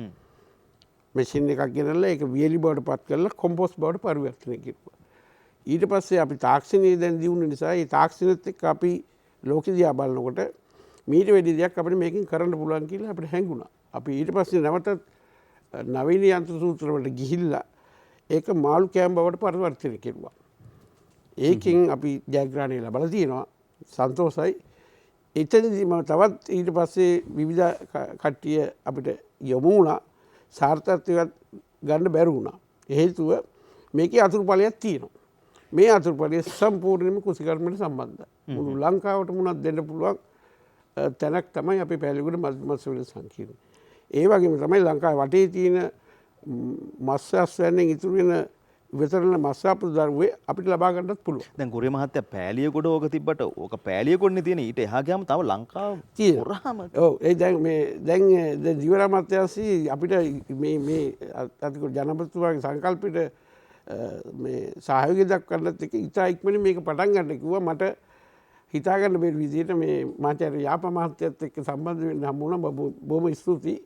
ඒතුමා හරහා අපිට මේක මේ ස්වාධීන රූපවාහිනිය මේ ස්වාධීන ආයතනින් සම්බන්ධ වෙලා අපි කරමු. ඔව්. ඒක හොඳ වචනයක් අපි කරමු.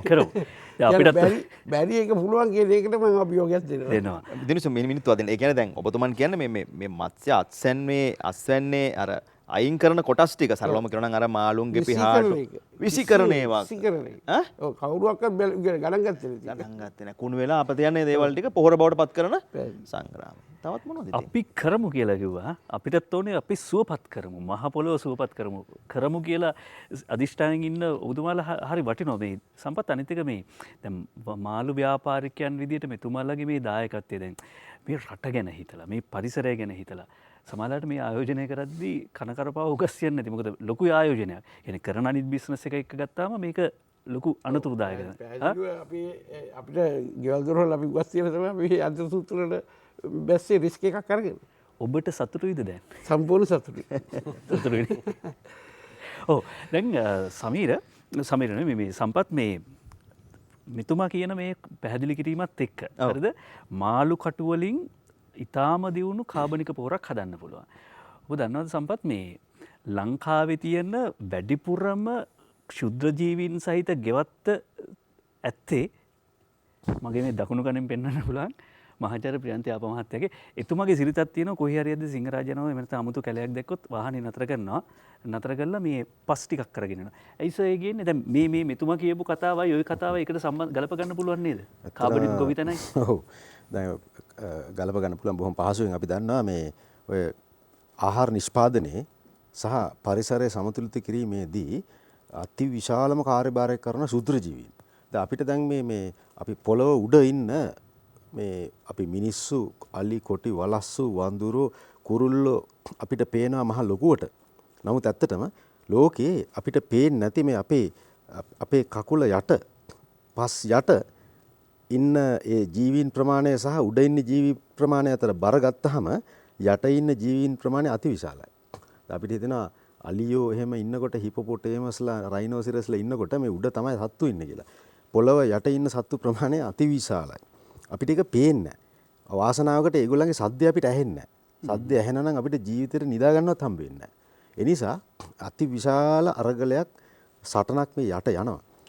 මේ ශුද්‍ර ජීවීන් මේගොල්ලෝ අති විශේෂයි. මේ ශුද්‍ර ජීවීන් තමයි ඇත්තට අපි දන්නවා. අපි මේ කාබනික කෘෂිකර්මය කරොත් එහෙම කුඹුරකට අපි දිගටම කාබනික කෘෂිකර්මය කරොත් අවශ්‍ය නයිට්‍රජන් ප්‍රමාණයෙන් 16% සිට 35ක් දක්වා මේ ශුද්‍ර ජීවීන්ට දෙන්න පුළුවන් නොමිලේ. ඒගොල්ලෝ මේ දැන් ওই රුසියාව වගේ රටවල් මේ විශාල තාක්ෂණයක් පාවිච්චි කරලා මේ වායු ගෝලයේ තියෙන නයිට්‍රජන් යූරියා කරලා අපිට විකුණනවා. මේ අපේ ඇත්තටම විද්‍යාඥයෝත් ඉන්නවා අපෝ ඒක නැතුව නම් බෑ කියලා විද්‍යාඥයෝ. ඒ විද්‍යාඥයන්ට එහා ගිහිල්ලා මේ ශුද්‍ර ජීවීන් ලස්සනට ඒ වායු ගෝලීය නයිට්‍රජන් අපිට පස් වලට දෙනවා. ඒ නිසා මේ ශුද්‍ර ජීවනික කාර්යභාරය අතිවිශාලයි. ලෝකේ රටවල් ගත්තාම මේ ශුද්‍ර ජීවි තාක්ෂණය අවුරුදු දහස් ගානකට ඈතට යනවා. මේ ලුයි පාස්චර් නෙවෙයි ඇත්තටම ශුද්‍ර ජීවීන් හොයාගෙන තියෙන අපි දන්නවා චීනේ මම දැනගත්තා අවුරුදු 3500 කට කලින් ශුද්‍ර ජීවීන් පාවිච්චි කරලා තියෙන පොහොරක් හැටියට. එතකොට මම මේ කොහේ හරි යනකොට ඇත්තටම කාට හරි ඒක අපිට ප්‍රයෝජනට ගන්න පුළුවන්. පස් මිටකුත් ඕනේ. පස් මිටක් අරන් ආව නම් කැලේකින්. ඒකින් අපිට හදන්න පුළුවන්. පස් මිටෙන් අපිට හදන්න පුළුවන් මුළු ගමකටම දිස්ත්‍රික්කයකටම පොහොරක්. ඉතින් මේ තාක්ෂණය ඇත්තටම අපි ගොවියොන්ට දීලා තියෙනවා. ඒ කියන්නේ එක පස් මිටකින් එක පස් මිටක් ගත්තොත් එහෙම සම්පත් ඒකේ ශුද්‍ර ජීවීන් ඉන්නවා මුළු ලෝක ජනගහනයට වැඩිය. සිංහරාජ වනාන්තරයේ උදාහරණයක් හැටියට මාතර විලිපිට වනාන්තරයෙන් හිරිටිගල වනාන්තරයෙන් පස් මිටක් අරගත්තොත් මතු පිටපස් ලෝක ජනගහනයට වැඩි ශුද්‍ර ජීවීන් ඉන්නවා. ඒ ශුද්‍ර ජීවීන් අතර අති විශාල ප්‍රමාණයක් 95%කට වැඩි ඉන්නේ අපිට හිත කරාය. මහාචාර්යතුමා සමා වෙන දැන් බලන්න අපි කට්ටිය හිතනවා නම් දිනුෂ වේදල්ලක් දැන් ඉස්සර වේදලු ගත්තා මේ තයිරොයිඩ් ප්‍රශ්න වලට ගත්තා බෙහෙතට. වේදල්ල අදටත් හෙළ වෙදකමේ බෙහෙතට ගන්නවා වේදල්ල තයිරොයිඩ් වල. වේදල්ලක් දැක ගන්න පුළුවන්ද මහ පොළොවේ? අද ගැඩවිලි පස් ටිකක් දැක මේ අඩු තරමින් මහාචාර්යතුමා මේ ගැනවත් මිනිස්සු කල්පනා කරාද? දැන් ඇත්තටම දැන් මේ පුළුවන් නම් පෙන්වුවොත් හොඳයි මේ ඇත්තටම මේ ශුද්‍ර ජීවි පොහොර මේ තාක්ෂණය මේ අතිවිශාල තාක්ෂණයක් නෙවෙයි. දැන් මේ රූපේ ඉන්නේ මේ දුප්පත් ගොවි කාන්තාවක්. හම්බන්තොට දිස්ත්‍රික්කයේ ඒ ගොවි කාන්තාව මේ ශුද්‍ර ජීවි පොහොර හදන විශේෂඥවරියක්. සබරගම විශ්වවිද්‍යාලයේ කෘෂි විද්‍යා පීඨයේ මේ පිළිබඳව හදාරන ශිෂ්‍ය ශිෂ්‍යාව ගිහිල්ලා මම එකගෙන ගිහිල්ලා මම පැත්තකට ඉන්නවා. මේ කාන්තාව ශුද්‍ර ජීවීන් පොහොර හදන හැටි ළමයින්ට කියලා දෙනවා. ඒ නිසා මේ ඇත්තට මේ ශුද්‍ර ජීවීන් කළ හැකි ශුද්‍ර ජීවීන්ගෙන් කළ හැකි කාර්යයන් බොහෝයි. අපිට ලංකාවේ ඉන්න සුද්‍රජීවීන් ලෝකේ මම හිතන්නේ ඒ හා සමාන සුද්‍රජීවීන් ප්‍රමාණයක් එච්චර වටින ඉන්නේ කීප තැනක විතරයි. ඒ ඇමසන්, කොංගෝ, බෝර්නියෝ වගේ වනාන්තරවල. අපේ මේ සිංහරාජ රිටිගල වගේ වනාන්තරවල ඉන්න සුද්‍රජීවීන් අපි හරියට පාවිච්චි කරොත් ලෝකෙටම පොහොර හදන්න පුළුවන් අපිට. ලෝකෙටම. සම්පත් මේ මම පොඩක් පනිනවා හරිද මහාචාර්ය මේ ප්‍රියන්ත ආප මහත්මයා ගාව ඉඳලා මහාචාර්ය මේ හේමචන්ද්‍ර මහත්තයා ගාවට යනවා දැන් අර කිව්වාගේ මේ කුරේ මහත්තයලා ඒ කියන්නේ ජයන්ත මහත්තයලා හදන මාළු වලින් හදන දියර පොහොර වෙන්න පුළුවන් එහෙම නැත්නම් අර සිංහරාජෙන් ගෙනෙන්න පස්මිටෙන් වෙන්න පුළුවන් ඒකෙන් මහාචාර්ය හේමචන්ද්‍ර මහත්තයෝ මේ අපි වගා කරන මේ වාණිජ කෘෂිකර්මාන්තයේ පලිබෝධ නාශක හදන්න පුළුවන්ද කෘමිනාශක හදන්න පුළුවන්ද ඊළඟට තේ වගාවේ වගේ ඒ වගේ ව්‍යාපාරික මට්ටමේ වගාවන් වල පලිබෝධ පාලනය කරන්න පුළුවන්ද මේ කියන ක්‍රම වලින් ඕක තමයි අපිට තියෙන ප්‍රශ්නේ. ඔව් බොහොම හොඳ ප්‍රශ්නයක්. ඇත්ත වශයෙන්ම ඒ මයික්‍රෝබියල් පෙස්ටිසයිඩ් එහෙම නැත්නම් ශුද්ධජීවී කෘමිනාශක කියන එක අපේ රටේ දැනට භාවිතා නොවුනට වෙනත් රටවල සෑහෙන ප්‍රමාණයකින් භාවිතා වෙනවා. විශේෂයෙන්ම කාබනික කෘෂිකර්මී මේ ශුද්ධජීවී කෘමිනාශක භාවිතා වෙනවා. ඒ සඳහා ඔය බැසිලස් තුරෙන්ජියන්සිස් කියන බැක්ටීරියාව සම්බන්ධව නිෂ්පාදනය කරන කෘමිනාශක සෑහෙන ප්‍රමාණයක් තියෙනවා. එම කෘමිනාශකය කාබනික වගාවේ භාවිතය සඳහා අනුමැතිය දීලා තියෙනවා. ඒ වගේම දිලීර වර්ග තියෙනවා. ඒකෙදි වෙන්නේ මේකයි. ඒ බැක්ටීරියා හෝ වෛරස් හෝ දිලීර මගින් අර කෘමීන්ට ලෙඩ රෝග හදනවා.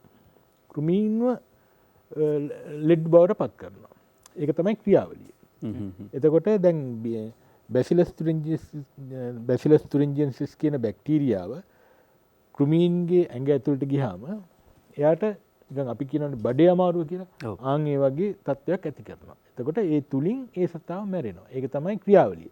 එතකොට ওই කාබනික ගොවිතැනේදී මේක කරගන්න පුළුවන්. එවැනි බැක්ටීරියා උසස් ජීවීන්ට කිසිම හානියක් කරන්නේ නැහැ. ආන් එතන තමයි තියෙන වැදගත්කම. මේගොල්ලෝ කෘමීන්ට හානි කරනවා. නමුත් උසස් ජීවීන්ට මිනිස්යා ඇතුළු උසස් ජීවීන්ට හානියක් කරන්නේ නැහැ. දැන් ඕක රසායනික පොරවල ඕක අනිත් පැත්ත කියලානේ අපි අහලා තියෙන්නේ නේ. අපි මේ දර්ශන මහත්තයා ගාවට යමු දිනුෂ. දර්ශන මහත්මයා දැන් තක්කාලි වැව්වොත් තාත්තත් තක්කාලි පුතත් තක්කාලි පුංචම්මත් බාප්පත් නොබැදමු නැන්දත් ඔක්කොම තක්කාලි. හැබැයි තක්කාලි වවල තක්කාලි අස්වැන්න එනකොට තක්කාලි වටින්නේ නැහැ රුපියලක්වත්. තක්කාලි ගොඩ උඩ නැගලා තක්කාලි පාගල ඔළුව ගිහින් ගහ ගන්නවා ගලක. දැන් අපි මේ වෙළඳ පොළට අවශ්‍ය අස්වැන්නක් නිෂ්පාදනය කරගන්න ක්‍රමවේදය පිළිබඳව මහා දුප්පත් දැනුමක් අපිට තියෙන්නේ. ඇත්තටම තක්කාලි කිව්වම මගේ මතකේ දැන් මම උදාහරණයක් විතරයි ගත්තේ. 1987 මම අපොස සාමාන්‍ය පෙළ කරන්නේ. අපි අගෝස්තු මාසේ අපි කලවලින් තමයි ඉස්සර වතුර අරන්නේ පාරෙන් උඩට ටිකක් උඩට ගෙනියන්න ඕනේ. අත් දෙකෙන් ගෙනිලා මම ඒක නිකන් තරංගයකට වගේ මගෙත් එක්කම කරලා වතුර පොරවලා තක්කාලි හිටෙව්වා. අගෝස්තු මාසේ ඉස්කෝලේ නිවාඩුනේ. කළා අපි ලස්සනට තක්කාලි හැදුනා. තක්කාලි අගෝස්තු හදලා සාමාන්‍යයෙන් ගෙඩි කඩන්න වෙන්නේ සැප්තැම්බර් ඔක්තෝබර් විතර වෙනකොට.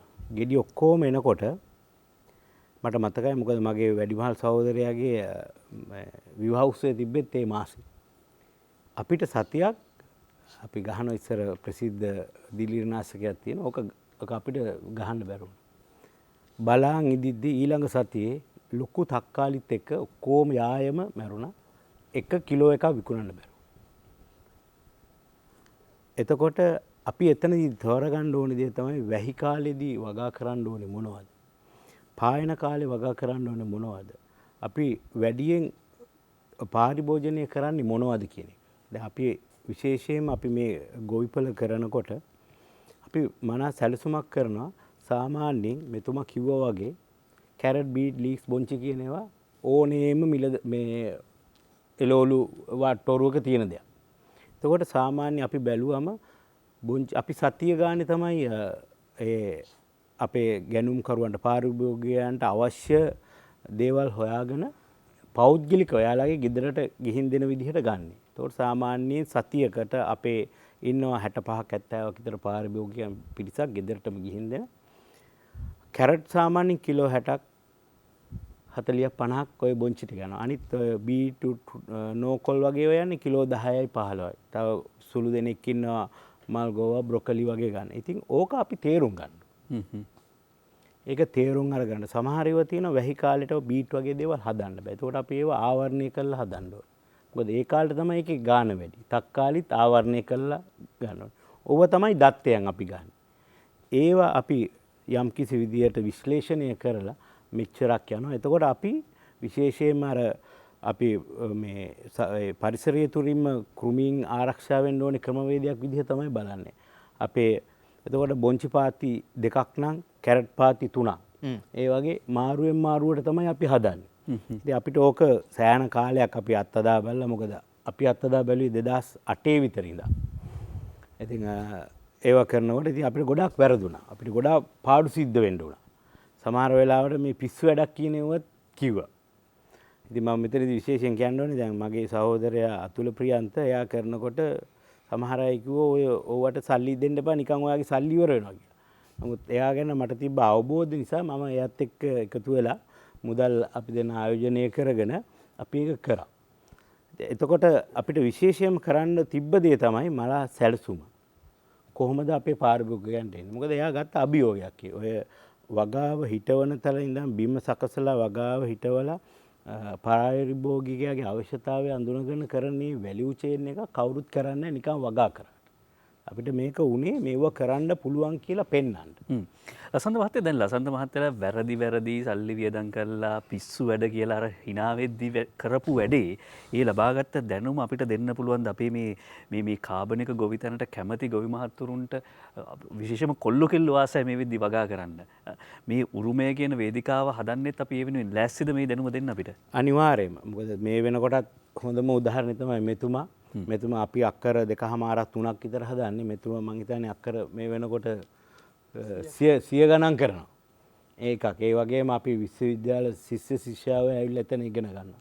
ඒ වගේම අපේ ඔය පිට රටවලින් එන අයට අර එක අපිට බාධාවන් ආව ගෙන්න ගන්න 2020 මේ අප්‍රේල් වලට පෙර ආතුව විශේෂයෙන්ම ප්‍රංශයේ කණ්ඩායමක් තියෙන ඒගොල්ලොන් අනිවාර්යයෙන්ම ඇවිල්ලා එතන අපි ඉඳුන් හිටුන් දීලා ඒවා කාලා එතන විනෝද වෙලා යන මේ ක්‍රමවේදයක් තිබ්බා. නමුත් මේ සංචරණ සීමා නිසා ඒක අඩු වුණා. එතකොට අපි ඇත්තටම මේක බොහොම සන්තෝෂයෙන් පුදුම විදිහට විඳිනවා. තව කවුරු හරි මේ ගැන ලබා ගන්න එනවා නම් බලන්න එනවා නම්. ඒතර අපේ විශාල සංඛ්‍යාවක් මේ අපේ ගොවිපළ බලලා තියෙනවා. අපි ඒක ඇත්තටම අවුරුදු 11කට විතර කලින් පටන් ගත්ත දේ අද දකින්නකොට හරි සතුටක් හිතෙනවා. ඔව්. මේ සම්පත් ඒ කතාව කිව්වම මම කතා කරන වැඩිත් දන්නෙත් නෑ අර කසින් කස් බොවේ බසින් බස් බොවේ කියලා කියනවා. හරිද?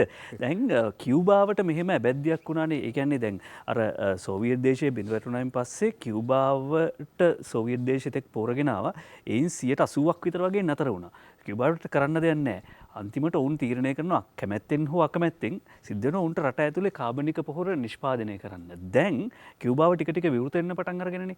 සාමාන්‍යයෙන් අවුරුද්දකට ඇමරිකන් ඩොලර් බිලියන 12ක් විතර වගේ කියුබාව මේ වෛද්‍ය දැනුම ඔස්සේ විදේශ ධන උපදිනවලු. හැබැයි දැන් විදේශ මාධ්‍ය කියනවා මේ බිලියන 12ට වඩා වැඩි ප්‍රමාණයක් කියුබාව උපයයි හේතුව කියුබාවේ තියෙන මේ කාබනික ගොවිතැන හදාරන්න ඒක ගැන බලන්න මේ ඇග්‍රෝ ටුවරිසම් ඉකෝ ඇග්‍රෝ ටුවරිසම් කියන කන්සෙප්ට් එක බලන්න, මේ සංකල්පය බලන්න සංචාරකයන් විශාල වශයෙන් නැදිනවා. ඒ කියන්නේ මේ කාබනික වගාව කියලා කියන්නේ එක පැත්තකින් කෘෂි කර්මාන්තය පමණක් නෙවෙයි අනිත් පැත්තෙන් සංචාර කර්මාන්තයටත් ලොකු ඉඩක්.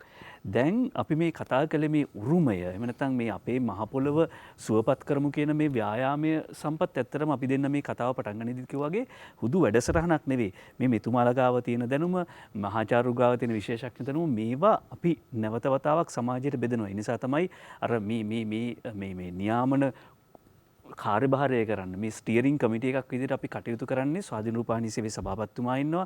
ඊට පස්සේ මහාචාර්ය ප්‍රියන්ත යාප මහත්මිය ඉන්නවා. අනිත් පැත්තෙන් සමසභාපතිත්වය. ඊළඟට විධායක අධ්‍යක්ෂ ආචාර්ය හසන්ත හෙට්ටිආරච්චි මහත්මිය ඉන්නවා. ඊට පස්සේ අපේ නියෝජ්‍ය අධ්‍යක්ෂ ජෙනරාල් වැඩසටහන් සරත් කුමාර පෙරේරා මහත්මිය ඉන්නවා. ඔව් සාමාන්‍ය එතුමා ඉන්නවා. ඊට පස්සේ අපේ සුනිල් අයියා ආදරණීය සුනිල් අයියා කෘෂි කර්මාන්තය නම් ITN එකේ බ්‍රෑන්ඩ් එක සුනිල් අයියා. ඇග්‍රන සුනිල්. හරි දැන් මේ අපේ සනත් අමරතුංග මහාචාර්යතුමනි වඩු බාසුන් නැහැ හිටියට වඩුවෙක් දැන් නැහැ. පෙදරේරුවා හිටියට පෙදරේරුවෙක් දැන් හොයාගන්න නැහැ. දැන් අනුරාධපුරයේ අක්කර 2.5ක් තියෙන ගොවියගේ පුතා මාසෙට 50000ක් හොයාගන්න ඒ ගොවිකම අතෑරලා රුපියල් 25000 පඩියට කොළඹ එනවා පිඟන් හොදන්න.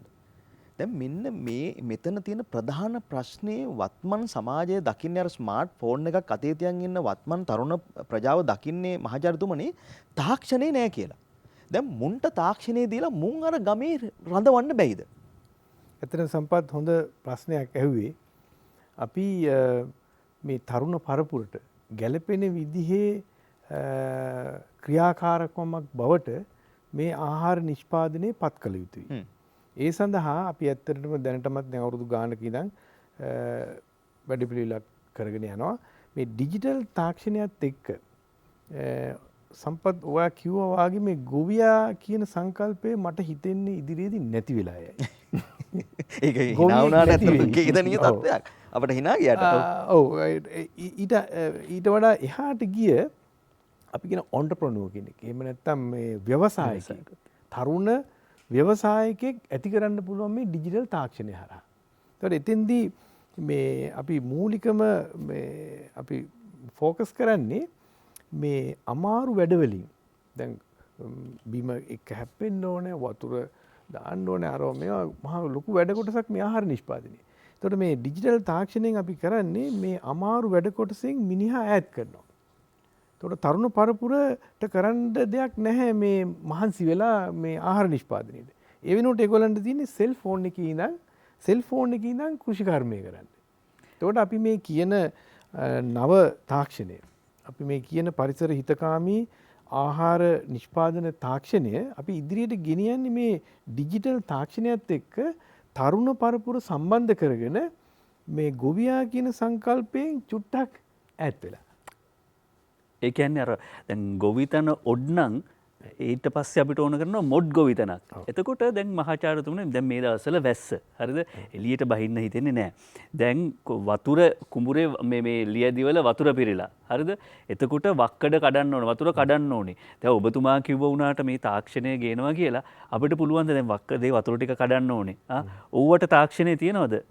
අමරතුංග මහාචාර්යතුමා එක්ක අපි මේ කතා කරන මහාචාර්ය අමරතුංග එක්ක. ඔව්. ඇත්තට අපි මීට අවුරුදු 2-3කට කලින් අපේ විශ්වවිද්‍යාල ශිෂ්‍යයෙක් එක්ක ඒගොල්ලන්ගේ අන්තිම අවුරුද්දේ ඒගොල්ලන්ට තියෙනවා පරීක්ෂණයක් කරන්න. අපි නිකමට දීලා බලුවා ඔබතුමාගේ කියන ප්‍රශ්නේ. එතෙන්දී අපි කළේ වක්කඩ මේ ඩිජිටල් කරා. එතකොට එතන ෆිසිකලි භෞතික වශයෙන් ගැජට් එකක් තියෙනවා. නමුත් ඒක පාලනය කරන්නේ සෙල්ෆෝන් එකෙන්. එතකොට ඒකෙට එනවා වතුර උස කොච්චරද දැනට තියෙන. දැන් කක්කුට්ටෝ හැරුවොත් වතුර යනවා. එතකොට ගිහිල්ලා කක්කුඩු බෙනේ වහන්න වෙනවා ගොවි මහත්මයාට.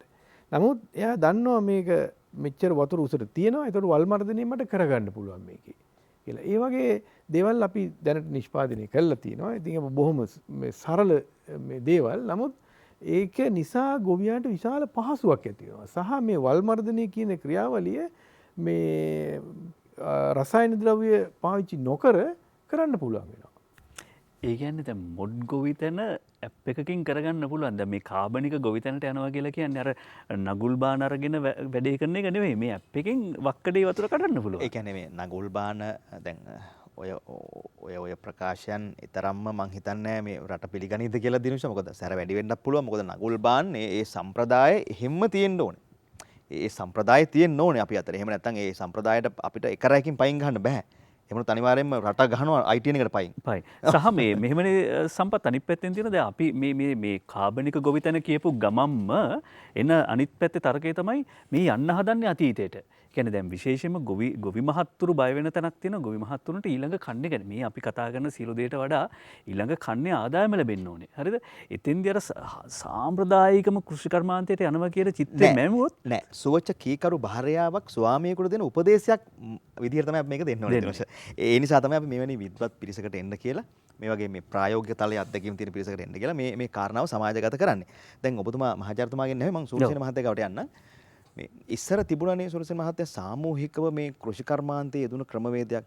හැබැයි මේ මොනවද මේ කෘෂි රසායන පැමිණීමත් එක්ක මේ විවිධ පොහොර වර්ග පැමිණීමත් එක්ක සහ මේ මිනිස්සු කාර්යබහුල වීමත් එක්ක සමාජය අර සාමූහිකත්වයේ කියන එක කැඩිලා ගියා.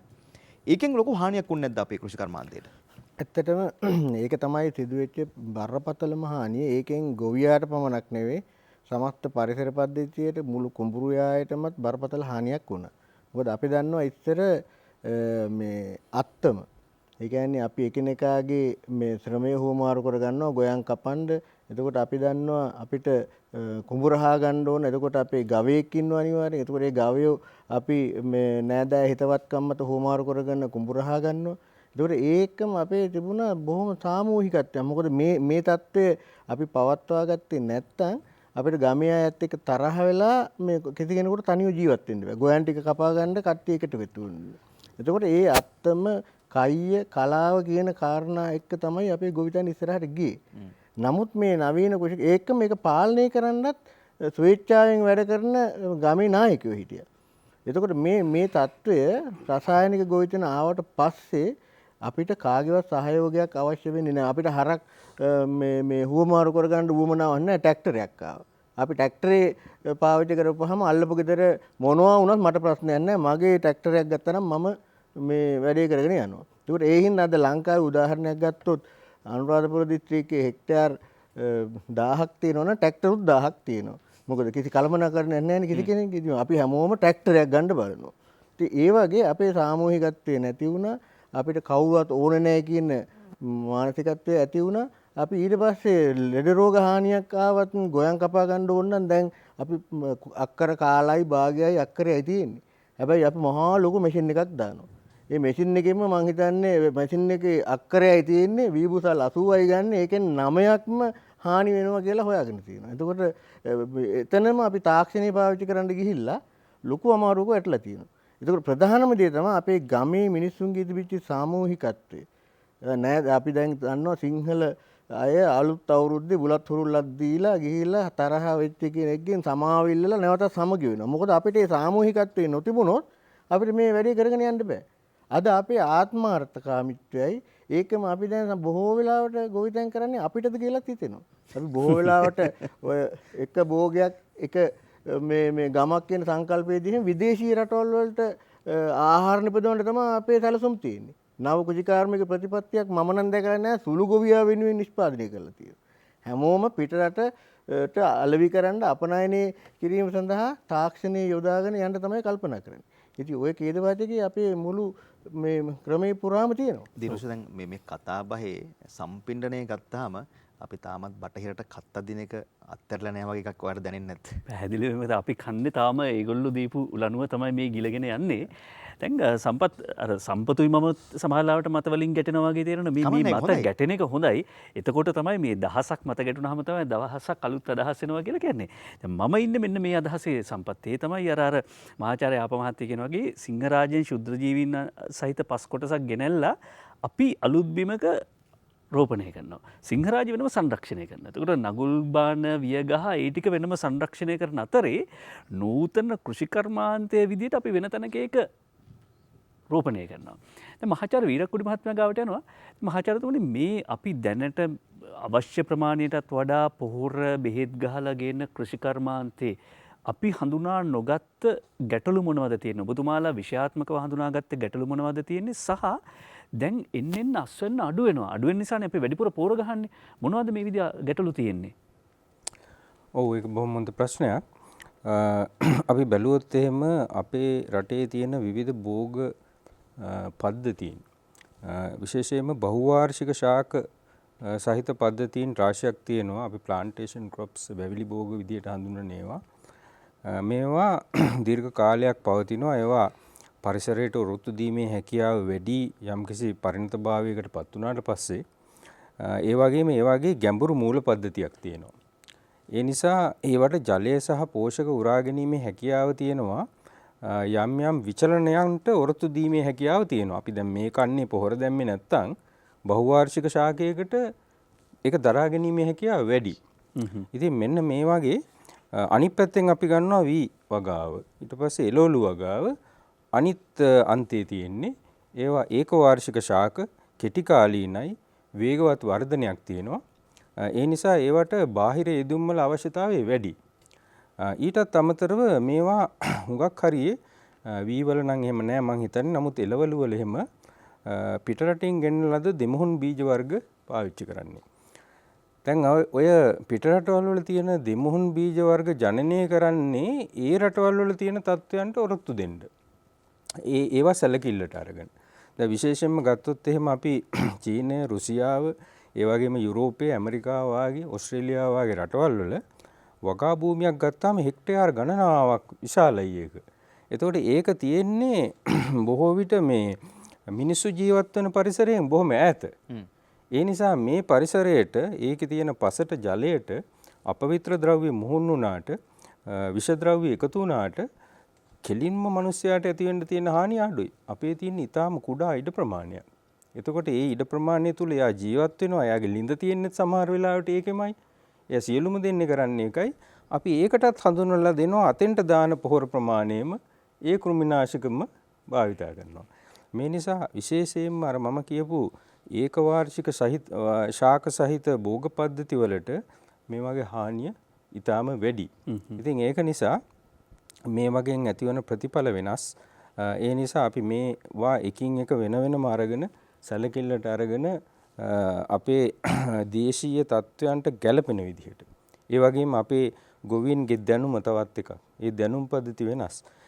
විශේෂයෙන් මේ රටවල් වල විශ්වවිද්‍යාලවල කෘෂි විද්‍යාපීඨයකින් එළියට එන කෙනෙක් සමහරලාට ආචාර්ය උපාධියක් පවා දක්වා ගිහිල්ලා තියෙන්න පුළුවන්. එයා යන්නේ ගොවිතැනට. එයාට මහා දැනුමක් තියෙනවා. ඒ වගේම එයාට දැනුම දිගින් දිගටම අලුත් කර ගැනීමේ හැකියාව දියුණු කරගෙන තියෙනවා. අපේ රටේ ගොවි ජනතාව අදටත් ගත කරන්නේ අඩු ආදායම්, අඩු අධ්‍යාපන, අඩු ජීවන තත්ත්ව යටතේ. ඉතින් මේ සමාජීය පාරිසරික සහ ඒ අපේ රටේ තියෙන විශාලත්වය වැනි කාරණා, ඒ වගේම අපේ රටේ තියෙන කාලගුණික තත්ත්වයන්, මේ දේශගුණික තත්ත්වයන් වෙනස් ඒවට වඩා. ඉතින් මේවා සැලකිල්ලට අරගෙන තමයි අපි අර පිටරටින් ආපු තාක්ෂණය ගන්න අවශ්‍ය වෙන්නේ. සම්පත් මට මේ දවස්වල නැගෙන මේ අදහසක් මහාචාර්ය වීරක්කුඩිගාවට යොමු කරන්න ඕනේ. ඒ තමයි මහාචාර්යතුමනි දැන් වාණිජ තේ වගේ දැන් මේ කාබනික පෝර වලින් වැඩේ පටන් ගත්තොත් එහෙම නැත්නම් රසායනික පෝර ගෙන්නන එක තහනම් කර ගමන් අපේ තේ කර්මාන්තයේ බිඳ වැටෙනවා. ඊට පස්සේ අපේ පොල් වලට යන්නේන තැනක් නැති වෙනවා. මේ තත්ත්වය ඇති වෙන්න පුළුවන් නේද මහාචාර්යතුමනි? දැන් අපි පොහොර භාවිතයට ගැන කතා කරුවොත් පොහොර භාවිතයේ පහුගිය අවුරුදු 4-5 ඇතුළත තියෙන දත්ත අරගෙන බැලුවොත් එහෙම පැහැදිලිවම පේනවා මේ පොල් වගාවට පොහොර භාවිතය ඊටාම අඩු මට්ටමක තියෙන්නේ. දැන් ඒක මම අර ඉස්සෙල්ලා කිව්වා වගේ ඒක හොඳට එස්ටැබ්ලිෂ් වෙච්චි පරිණත ශාකයක් වුණාට පස්සේ ඒකට පරිසරයෙන් ඒ අවශ්‍ය කරන දේවල් ලබා ගැනීමේ හැකියාව තියෙනවා. ඒ වගේම අපේ ශස්ත්‍ර විද්‍යාත්මක ක්‍රම තියෙනවා. කාණු කැපීම, පස සංරක්ෂණය කිරීම, ඒ වගේම වැටිච්ච පොල්ලතු එකතු කරලා දාලා වසුනක් සෑදීම, ඒ වගේ සාමාන්‍ය දේවල් කරගත්තාම මේකේ පෝෂණය කරගන්න පුළුවන්. ඒ වගේම තමයි අපේ සමාජයේ දැන් ඒක පාලනය කරන අයගේ තියෙන ඒ සමාජ තත්වයන් පසුගිය දශක ගණනාව තුළ වෙනස් වෙච්ච නිසා අර සමහර අය කියනවා විශාල පොල්වත්තක මුරකාරයා විතරයි ඒක මේ නඩත්තු කරන්න ඉන්නේ. අයිතිකාරයෝ ඉන්නේ කොළඹ හුඟක් වෙලාවට. එතකොට එයාට කිසිම උවමනාවක් නැහැ මේක නඩත්තු කරන්න. මේ ආදී විවිධ කාරණා නිසා පොල් වගේ වගාවන් වල මේ පොහොර භාවිතය ඊටම අවම මට්ටමක තියෙන්නේ. ඒ නිසා ওই පොහොර නැති උනායි කියලා ගැටලුවක් ඇති වෙනවා නම් ඇති වෙන්නේ අලුතෙන් වගා කරපු පළවෙනි අවුරුදු 3-4 තියෙන පොල් වගාවකට. නමුත් තේ වගාව ඊට වඩා ටිකක් වෙනස් වෙන්න පුළුවන්. තේ වගාව තියෙන්නේ බෑවුම් සහිත ඉඩම් වල නිසා ඒ වගේ පස හුඟක් කාදනයට ලක් වෙලා තියෙන්නේ. පෝෂණ තත්ත්වය අඩු වෙන්න පුළුවන්. විශේෂයෙන්ම නයිට්‍රජන් වාගේ පොහොරක් අවශ්‍යතාවෙ ටිකක් දැනෙන්න පුළුවන්. ඉතින් ඒ සඳහා අවශ්‍ය තරම් විකල්ප තියෙනවා. අපි මේ විකල්ප භාවිතා නොකර කෙලින්ම පොහොර නැවැත්තුවොත් සමහර විට පොඩි වෙනසක් වෙන්න ඉඩ තියෙනවා. ඔව්. සම්පත් මට නිකන් උත්තරේ මදි වගේ දැනෙනවා. ඒ කියන්නේ අපේ තේ වලින් ලැබෙන ඩොලර් ගාණ අඩු වේද වැටේද කියලා ප්‍රශ්නයක් නිකන් මේ ප්‍රශ්න මදි වගේ උත්තරේ. අපි විරාමයකින් පසුව ඒ ප්‍රශ්නට අපහු පිටුර ලබා ගමු.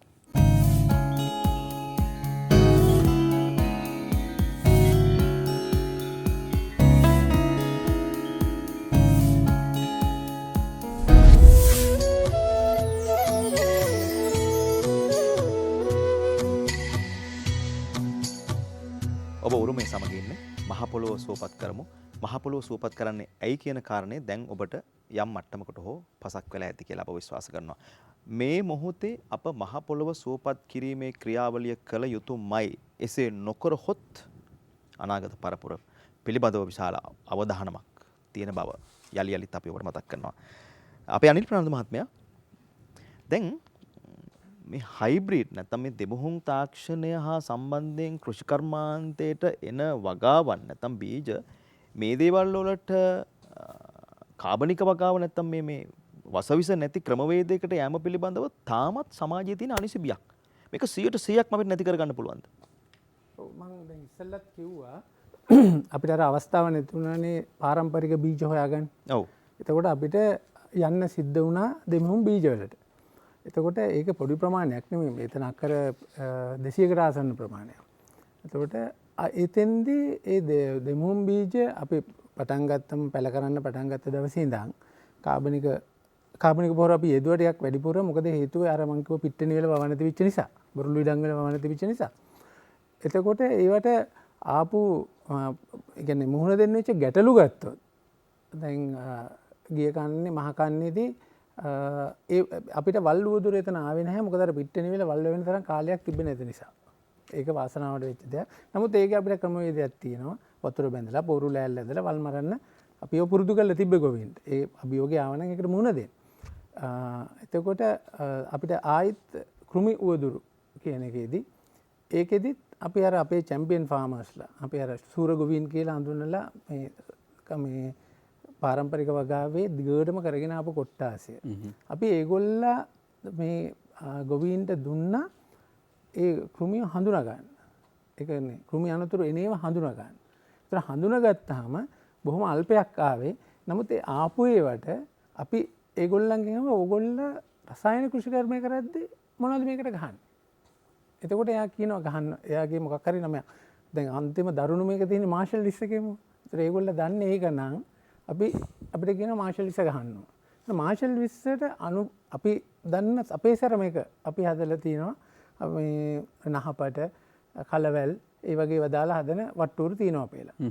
දැන් පොඩි ඒවට අර කොත්තමල්ලි වලින් බෙහෙත් බීලා අවසානයේ ලොකු වෙද මහත්තයාගේ වට්ටුරුවට යනවා වගේ පොඩි එකකින් පටන් අරගෙන අපි රෝගයේ දරුණු වුණොත් ඒ වගේ වට අපේ ළඟ ඒ වට්ටුරුත් අපි ඒවා ඒගොල්ලන්ට කිව්වා. දැන් ඒවා බොහොම රක්ෂිත තියෙන තැන් ඒවා ඒ හොයාගන්නත් පුළුවන්.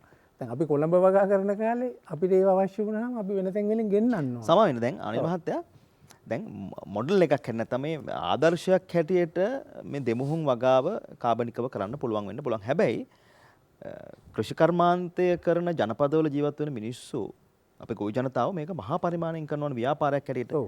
එහෙම පිරිසට මේක 100%ක්ම භාවිතා කරන්න පුළුවන්ද? දැන් ඒගොල්ලන්ට තමයි මේ ප්‍රශ්නාර්ථය තියෙන්නේ. ඔව්. දැන් අපි පොඩි කොටස් එකතු කරත් දැන් අපි ගන්න අක්කර ප්‍රමාණය ගත්තොත් ඒකත් පොඩි ප්‍රමාණයක් කියන්නත් බෑ. අක්කර 200ක් කියන්නේ පොඩි ප්‍රමාණයකුත් නෙමෙයිනේ.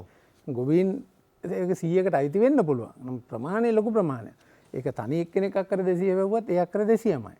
ඉතින් ඒ තෙන්දිත් ඒ ක්‍රියාදාමය එක. නමුත් අර ගොවීන්ගේ තනි පුද්ගලයෙකුට අර තියෙන වපසරි අඩුවීම තමයි එතන තියෙන්නේ. අන්න එතෙන්දී අර අපේ මහාචාර්යතුමා කිව්වා වගේ තාක්ෂණය අපි ගන්න ඕන. මිනිස්සු අඩුවේ මේ යන්ත්‍රෝපකරණ වැඩියෙන් පාවිච්චි කරන්න ඕන. ඉතින් ඒකට වල් ආවොත් වල් ගලවන්න යන්ත්‍ර හදන්න ඕන. දැනට තියෙනවා. ඉතින් ඒව වැඩි දියුණු කරන්න ඕන. දැන් ඒක වී ඉහින්න වී පැල හිටවන්න යන්ත්‍ර තියෙනවා. ඒ යන්ත්‍ර දැනට තියෙනවා එච්චර ගැලපෙන්නේ නැහැ. මේ ජපානයෙන් ආනයනය කරපුවා තියෙන්නේ. ඒක අඟල් 12 පරතරයට තියෙන්නේ. ඒක අපි ලංකාවේ වන්නේ අඟල් 9ට. ඒවට ඒ විදිහට දියුණු කරන්න ඕන. ඒව හදන්න මම හිතන්නේ මේ ව්‍යවසායකයෝ හදන්න ඕන. ඉතින් ඒ වගේ අවස්ථාව දීලා මේ ඒව කරන්න පුළුවන්. ඉතින් අපි ලොකු මහා පරිමාණයෙන් ඒ වගා කරන අයට වුණත් ඒ උත්තරේ යම්කිසි ප්‍රමාණයකට දැන් තියෙනවා. තව ටිකක් තමයි අපිට ඉස්සරහට යන්න තියෙන්නේ. ඒ අඩුපාඩු ටික හදාගෙන. එතකොට දැන් කොම්පෝස්ට් ටික අපි පොඩි අක්කරයක දෙකක එක්කෙනෙක් අපි කොම්පෝස්ට් ප්‍රමාණය අවශ්‍ය ප්‍රමාණය හදාගත්තොත් දියර පොහොර ටික යා හදාගත්තොත් අපිට පුළුවන් ඒව කරන අනිත් අයට කියලා අර මහා පරිමාණය කරන අයට ඒගොල්ලෝ පුරුදු වෙලා තියෙන එහෙමනේ. මහා පරිමාණය කරන එක නා ලොරි ගෙනල්ලා ලෝලු ටික පටවන ඊළඟ ලොරිය එන්නේ පොහොරත් එක්ක. ඔව් දැන් සම්පත් මේ මගේ හිතේ තේ ගැන ප්‍රශ්නේ තියෙනවා. තේ ගැන හිතේ තියෙනවා තාම. හැබැයි උනාට මේජ අනිල් ප්‍රනාන්දු මහත්මයා කරන මේ කතාවත් එක්ක සරල ප්‍රශ්නයක් අහන්න. දැන් ඔබතුමා රස්සාවක් කළා විශ්‍රාම ගිහිල්ලා වැඩේට බැස්සා. ඊට පස්සේ ලසන්ත මහත්තයා ඉංජිනේරුවෙක් වැඩේට බැස්සා. ප්‍රශ්නයක් නැහැ. හැබැයි ජීවිකාව විදියට ගොවිතැන කරන උදවියට ඔය කියන ක්‍රමෙන් ලාභ ගන්න පුළුවන්ද? දාන මුදලයි ආදායමයි අතර මේ ගැප් එක වැඩි නැද්ද? දැන් මේ මම ඇත්තටම අරගෙන ආවා අපි මේ පසුගිය දැන් ඉවර වෙච්ච කන්නේ දැන් මේ මාසෙකට කලින් අපි ගත්ත දත්ත සහ දැන් මේ හුඟක් ගොවීන්ගේ වී අස්වනුත් අපි තමයි මිලදී ගත්තේ. ඒතකොට ඒ ගත්ත ප්‍රමාණයන් අපේ ළඟ තියෙනවා. ඒතර BG 366, BG 300, BW 367, BW 367 තමයි වැඩි මාස් රැන්නක් දුන්නේ අපිට. මේ හයිබ්‍රිඩ් ප්‍රභේද? හයිබ්‍රිඩ් ප්‍රභේද ඔක්කොම. එතකොට BW 367, BG 350 මේ වැරයිටිස් ටික තමයි වැඩිපුරම වැවුනේ. ඉතින් මේවයි තියෙනවා මේ අක්කරයකට බුසල්. අක්කරයකට බුසල් 101 ගත්ත තැන් තියෙනවා. මේ කළුමැණිකා කියන එක්කෙනා අක්කරයට බුසල් 101ක් අරන් තියෙනවා. මගේ ළඟ මේ තියෙන මාවැලියේ ඩිරෙක්ටර් ජෙනරාල් මේ සමරයිස් කරපු මේක පෙන්වන්න පුළුවන් නම් මට කොම් කියවන්න බැරි නිසා මේක තියෙනවා මේ ඒ දත්තයන් ටික. ඔව් සාමාන්‍යයෙන් රසායනික පොහොර සහ කෘමිනාශක එතකන් ඔක කැමරාවට පෙන්වන අතරතුරදී මම ප්‍රශ්න අහන්නම්. සාමාන්‍යයෙන් රසායනික පොහොර සහ කෘමිනාශක භාවිත කළ අක්කරයකින් බුසල් කීයකද ගන්න පුළුවන්ද? දැන් දැනට තියෙන වාර්තා අනුව මේ ඇවරේජ් මම කියන්නේ 1983 සිට 2020 දක්වා ඇවරේජ් ඒ කියන්නේ සාමාන්‍ය අක්කරයකට බුසල් ප්‍රමාණය 83ක් තමයි තියෙන්නේ. එතකොට මේ අවුරුදු 20 ගානටම කෘමිනාශක එතකොට කෘෂි රසායන පාවිච්චි කළා දියුණුවක් වෙලා ඒ කියන්නේ වැඩිවීමක් වෙලා නැහැනේ. ඒ කියන්නේ සම්පත් මේ කියාගෙන යන්නේ ඒ කියන්නේ 83ෙත් අක්කරයකට ඒ කියන්නේ මේ අක්කරයකට බුසල් 87යි ඊට පස්සේ මේ වැඩිම එක තමයි 100ක කිව්වේ. අපේ අඩුම එක ගත්තොත් 37යි. එතකොට ඒ 37 වෙන්න මේ බලපාපු කියන්නේ මෙච්චර කල් අපි කෘෂි රසායන පාවිච්චි කරා හිතේ හැටියට ගැහුවා පොහොර හිතේ හැටියට ගැහුවා ආසාවටත් එක ගැහුවා කෘෂි රසායන පාවිච්චි හැබැයි අස්වෙන්න වැඩිවීමක් වෙලා නැහැ. ඉතින් මොනවටද මේ පාවිච්චි කරලා? ඒ කියන්නේ අර පස මැරිලා අපි පටන් ගන්නකොටම කිව්වේ පස මැරිලා තියෙන එකට ඒ කියන්නේ අර මේ පොහොර ಜಾති වලින් වෙන එක දැන් කාලගුණික දේශගුණික විපර්යාස අරවමේවත් එක්ක මෙවෙන් වැඩි කොටසක් අර මහවැලිකකට එකතු වෙන වගේ වැඩක් තමයි සිද්ධ වෙලා තියෙන්නේ. ලසන්ත මේ සම්පත් මේ ලසන්ත මහත්තයා තොල හපාගෙන දෙන්නම් ওই ප්‍රශ්නෙට බැටේ කියලා මේ හරිද උත්තරේ දෙන්නම් කියලා ඊට කලින් මේ කමක් නැද්ද අර ප්‍රශ්නේ පොඩ්ඩක් තේ ප්‍රශ්නේ මහාචාර්ය ආපමහත්මයා දැන් මොකද වාණිජ්‍ය වශයෙන් තේ වගාව කරන ව්‍යවසායකයෝ ඇතැම් අය මාධ්‍යයටත් ඇවිල්ලා කියන කාරණාව තමයි තේ වගාව වැටෙනවා මේකේ. හරිද? ඔබතුමාලට උත්තරයක් තියනවද? ඔව් දැන් මෙතන ඇත්තටම මට කල්පනා කරන්න ඕන ලංකාවේ සාර්ථකම තේ වගාව තියෙන කාබනික තේ වගාව. ඒකට තමයි මම හොඳටම දන්නවා දිනියයි තියෙන්නේ. ලංකාවේ හැමදාම වගේ වැඩිම මේ මොකක්ද අපි කියන්නේ මේ වෙන්දේසි වැඩිම මුදල් හම්බෙන්නේ ඒකට. දැන් ඇත්තටම අපේ මන් දන්නේ අපේ තේ වගා කරුවෝ මන් දන්නේ හරි අවබෝධයකින් ඉන්නවද කියලා. මේ දැන් අවුරුදු 5කට 6කට විතර ඈත කාලයේදී චීන විද්‍යාඥයෝ විසින් හොයාගත්තා තේවල තිබෙන විශේෂ රසායනික ද්‍රව්‍ය දෙකක් පිළිකා නාශක. ඒ රසායනික ද්‍රව්‍ය දෙක හැදෙන්නේ කාබනික තේවල තමයි. කාබනිකව වැවුවොත් තමයි ප්‍රධාන වශයෙන් මේ රසායනික ද්‍රව්‍ය හරියට හැදෙන්නේ. පිළිකා නාශක බෙහෙත් ඉබේට හැදෙන තේ. එතකොට මේත් එක්ක අති විශාල ඉල්ලුමක් ආවා කාබනික තේවලට ලෝකේ. මට ඇත්තටම පුදුමයි දැන් මේ තේ වෙළඳ ව්‍යාපාර මට්ටමේ තේ වගා කරන අය මේවෙන් ප්‍රයෝජන ගන්න නැත්තේ මොකද කියලා. දැන් අනිත් එක දැන් දිනුෂ දැන් බලන්න සම්පත් අපි තේ වවන්නේ අපේ ජනතාවගේ බඩ පුරවන්න නෙවෙයි ප්‍රධාන වශයෙන්ම ආදායම උපයන්න. ඒතර ආදායම උපයන්නේ අපි තේ අපනයනය කළා. අපේ තේ අපි බොන්නේ නැහනේ. නෑ. අපි බොන්නේ බාල තේ අපි හොඳම තේ අපනයනය කරනවා. ඒතර අපනයනය කළා අපි ලබා ගන්න ආදායමක් නේ. අපිට ඕන වැඩිම ආදායමක්. වැඩිම ආදායමක් ගන්න අපිට මේ විශාල ප්‍රමාණයක් නෙවෙයි අවශ්‍ය. ආදායම ගන්න පුළුවන් ප්‍රමාණයක්. දැන් අපි හිතමු මේ අපි රසායනික වවල අපි දන්නවා යුරෝපා සංගමයෙන් අපි හොඳටම දන්නවා මේ තේ වගාකරු දන්නවා අනතුරු ඇඟවීම මේ වෙනකොට කරලා තියෙන්නේ. තව ටික දවසක් මම හිතන්නේ තව අවුරුදු 2-3ක් මේ විදිහට කරොත් ලංකාවේ තේ යුරෝපෙට ඉගුණන්න බැරි වෙනවා. හේතුව? රසායනික කෘෂි රසායන අපද්‍රව්‍ය තියෙනවා කියලා. ඒ බරපතල ප්‍රශ්නයක් වෙලා තියෙන්නේ. එතකොට ඒ නිසා දැන් ওই යුරෝපය වගේ රටවලට අපි තේවවල අපි ගන්නේ ඒගොල්ලෝ බලන්නේ ඒගොල්ලන්ට මිලේ නෙමෙයි ප්‍රශ්නේ තියෙන්නේ. ඒගොල්ලන්ට ප්‍රශ්නේ තියෙන්නේ ගුණාත්මය. ඖෂධීය ගුණය රසායනික මිශ්‍ර නොවු ඒ ගුණාත්මයෙන් යුතු තේවලට තමයි වැඩි මිල්ලුමක් තියෙන්නේ. ඉතින් මේ දැන් මේ අස්වැන්න වැඩි කරලා නයිට්‍රජන් පෝර යූරියා ගහලා ටොන් 1000ක් විකුණන තේ අපි කාබනිකව පරිසරයත් රැකගෙන පසත් රැකගෙන ඒ මුදල ටොන් 100කින් ගන්න පුළුවන් නම් මොකද්ද අපි කරන්න ඕන? අපි ඒක නේද කරන්නේ. අපි අතරම දැන් තේ සහ වී කියන්නේ සම්පූර්ණ දෙකක්. අපි පිටරට යවන භෝග පිටරට යවනව නම් අපි ඇත්තටම අපනයනේ සඳහා නම් අරමුණු කරන්නේ. අපි අරමුණු කරන්න ඕන ප්‍රමාණය නෙවෙයි. අපිට ලබාගත හැකි ආදායම. ඉතින් ඒකනේ ඇත්තටම ව්‍යාපාර කියලා කියන්නේ. ඒ නිසා මේ ව්‍යාපාරිකයෝ මේ தත්ත්වයට යනවා කියලා කියන එක මට ඇත්තටම සැකයක් තියෙනවා. හරියට මේ ව්‍යාපාරිකයෝ මේ පිළිබඳව අවබෝධයක් තියෙනවද කියලා. අපි හැම වෙලේම අන්තර්ජාතික වෙළඳ පොලේ ඉල්ලුමට බලපාන්නේ මොනවද කියලා බලන්න ඕන. එතකොට ඔය රසායනික ඉතාමත් මහිතකර බලපානවා ඉල්ලුමට. ඒ නිසා ඔය ඖෂධීය ගුණ විශේෂයෙන් අපි හිතමු තේ බීලා තේ වලින් පිළිකා නාශනය කරන්න පුළුවන්. අපි දන්නවා චීනෙට ගිහිල්ලා බලන්න දවසකට චීන ජාතිකයෙක් ඕනම පොඩි ළමයෙක් වුණත් තේ 10ක් විතර බොනවා. ඒ තේවල තියෙන ගුණ දැකලා. එතකොට ඒ නිසා මේ තේ පානය කරන්නේ ඖෂධීය පානයක් හැටියට. එහෙම නැතුව මේ විස රසායන මිශ්‍රිතේ දාලා නෙවෙයි. මොකද ඒකෙන් අපි තවත් ලෙඩ වෙනවා. ඒ නිසා මේ තේ වගාවේ ඔය ඇත්තට මම දන්නවා කලබල වෙලා තියෙනවා. හරි මහාචාර්යතුමා කලබලයක් වෙන්න හේතුවත් ඇත්තටම දැන් ඊළඟ කන්න ඉඳලා පෝර නැති වුණොත් කලබල වෙන්න බෑ. හරි දැන් ඔබතුමාලා කියන විදිහට මේ කාබනික පෝර භාවිත කරන්න පටන් ගත්තයින් පස්සේ මේ ගහ කාබනික පෝර උරාගෙන නැවත අස්වැන්න දෙන්න කොච්චර කාලේ සංක්‍රාන්ති කාලේ කොච්චරද?